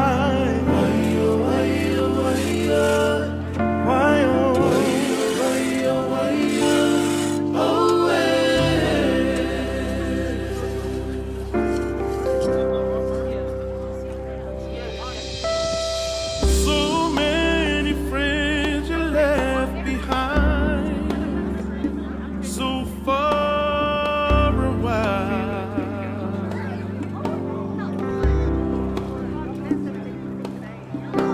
And once you reach the heavens high, as the jury remains sight, be our angel watching from afar.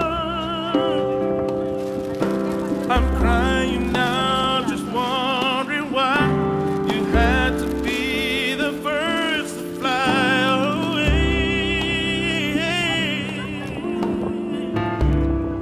Oh, just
Talofa everyone, families, and this time of the program, on behalf of Maria and her family, and the Tuitama Roberts family, she wants to show her appreciation to our ministers who have all come today to give us some words of comfort and show our gratefulness for your presence here today.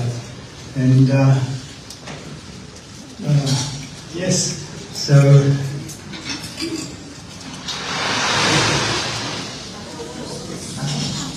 our first gift this evening is to Pastor Asofito and your wife, gift from the family.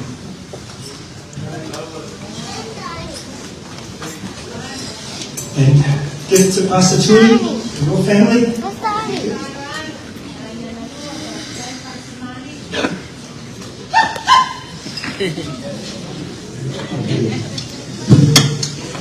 And to Pastor Gideon and Brenda and your family.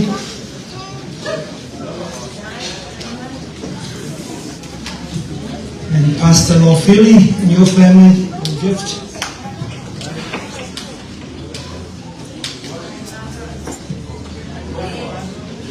And Pastor Brian and your family. Pastor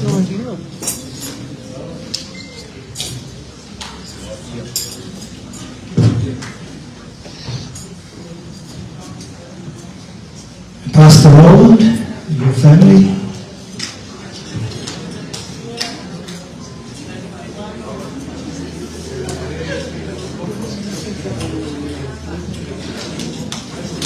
And Pastor Latu.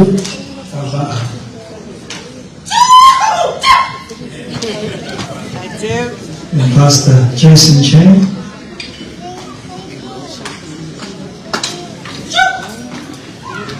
Pastor Peter Olivia.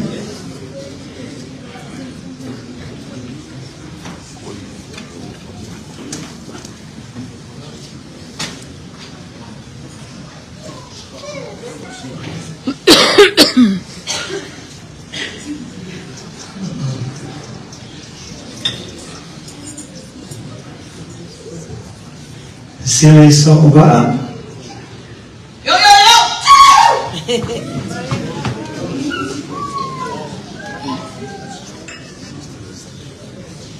The Fields Church.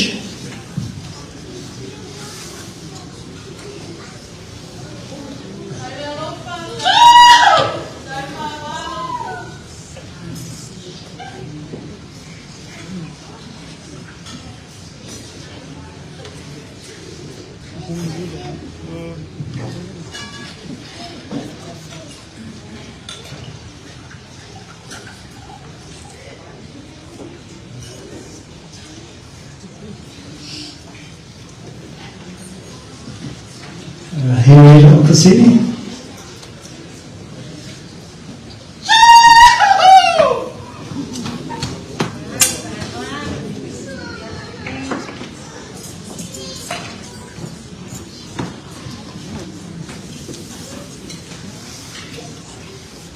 And for the flowers last night, Asultia and Borisi. Tai lang lili. Tai Faluan. And for the flowers last night, the Abu family.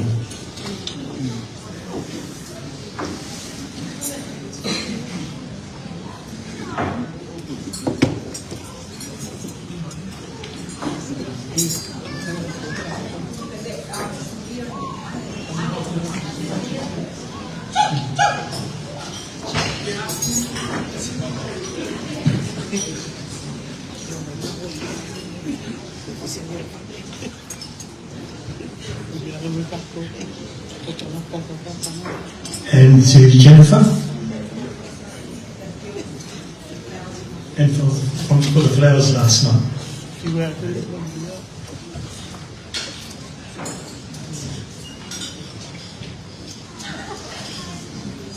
Okay, that's the lot. Yes, on behalf of the family, of Maria and her family. Thank you very much for your attendance. Thank you for the kind words to our family. I'm sure it brought our family comfort today, and now we can celebrate together. Thank you. All right, everyone give Uncle Willie a big hand. Sure, Uncle Willie. Uncle Willie, he was on debut tonight, and he did a fine job. Thank you, Uncle. Right, now it's time to eat. So I'm gonna inky pinky bonky debo. Lafili, Pastor Lafili, please, if you can do a prayer for all of us and bless our food. Let's pray. Our gracious and loving Father in heaven, we give thanks to you today. We are truly grateful for the life of Stephen Tuitama as he rests now. And thank you for the message that's been shared. And as we gather here this evening, dear Lord, as we share his legacy and fellowship, we pray that you bless the food that we're about to partake. Bless us now, dear Lord. We pray all this in Jesus' name. Amen. Thank you very much, Pastor Alfini. All right, fam. So they're just going to set up our food right now. We'll definitely serve. Oh, no, sorry. We're going to pick our. Sorry. Man, I'm running on like 1 hour sleep. Please bear with me, but we're just going to play some music. Once the food is ready, we'll come around and pick each table one by one. Okay?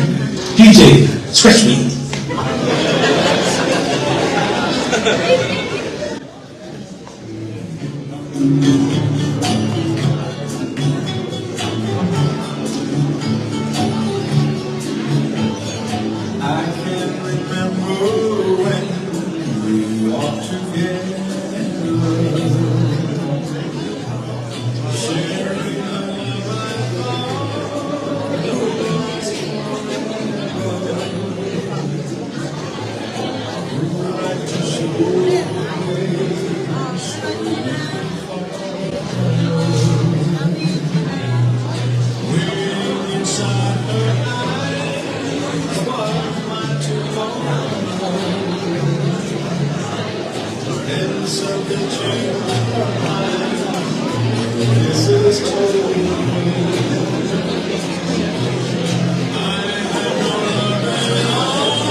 Because after the party, we got the tablecloth for the whole.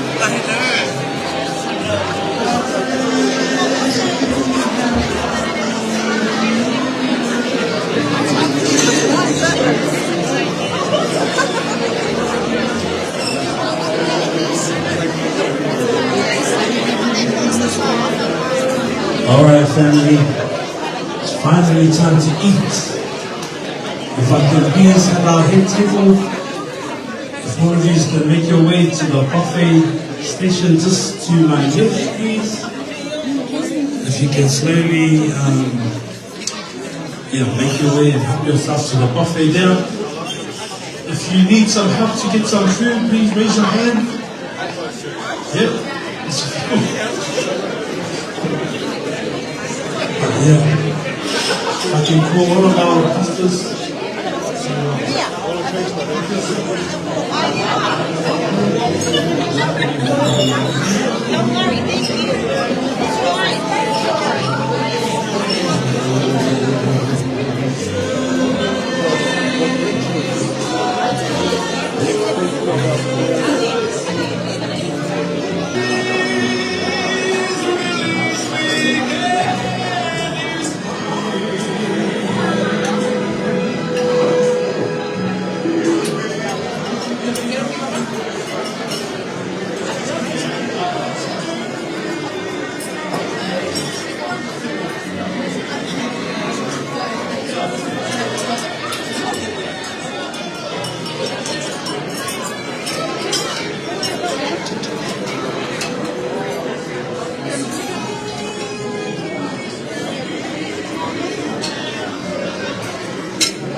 So if you see family, at the back on this side there's two buffet stations, one on the right and one on the left. So when I call your table, just please pick one.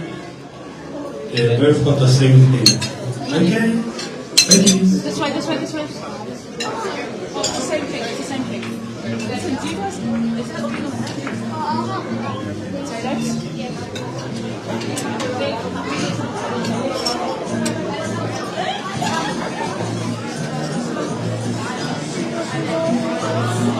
Yep, yep.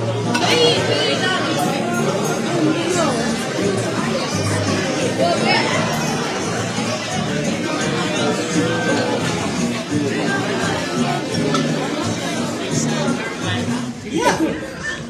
And maybe we'll do it that way. Okay. DJ Thirsty, scratch me.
Thank you, family. Wow, Nathaniel, wow. Wow, brother. Lucky you, no one hit your water tonight, eh? Thank you very much for that. When I was around 2 years old, Auntie Maria and Uncle Stephen had come to my parents and told me of this cultural dance group named Multivite, and they're the only reason why I dance today. They're the reason why I learned more about my culture, and I've gone so many places today because of them, and I'd like to dedicate this dance to my Auntie Maria and Uncle Stephen.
That's a gift from us to you.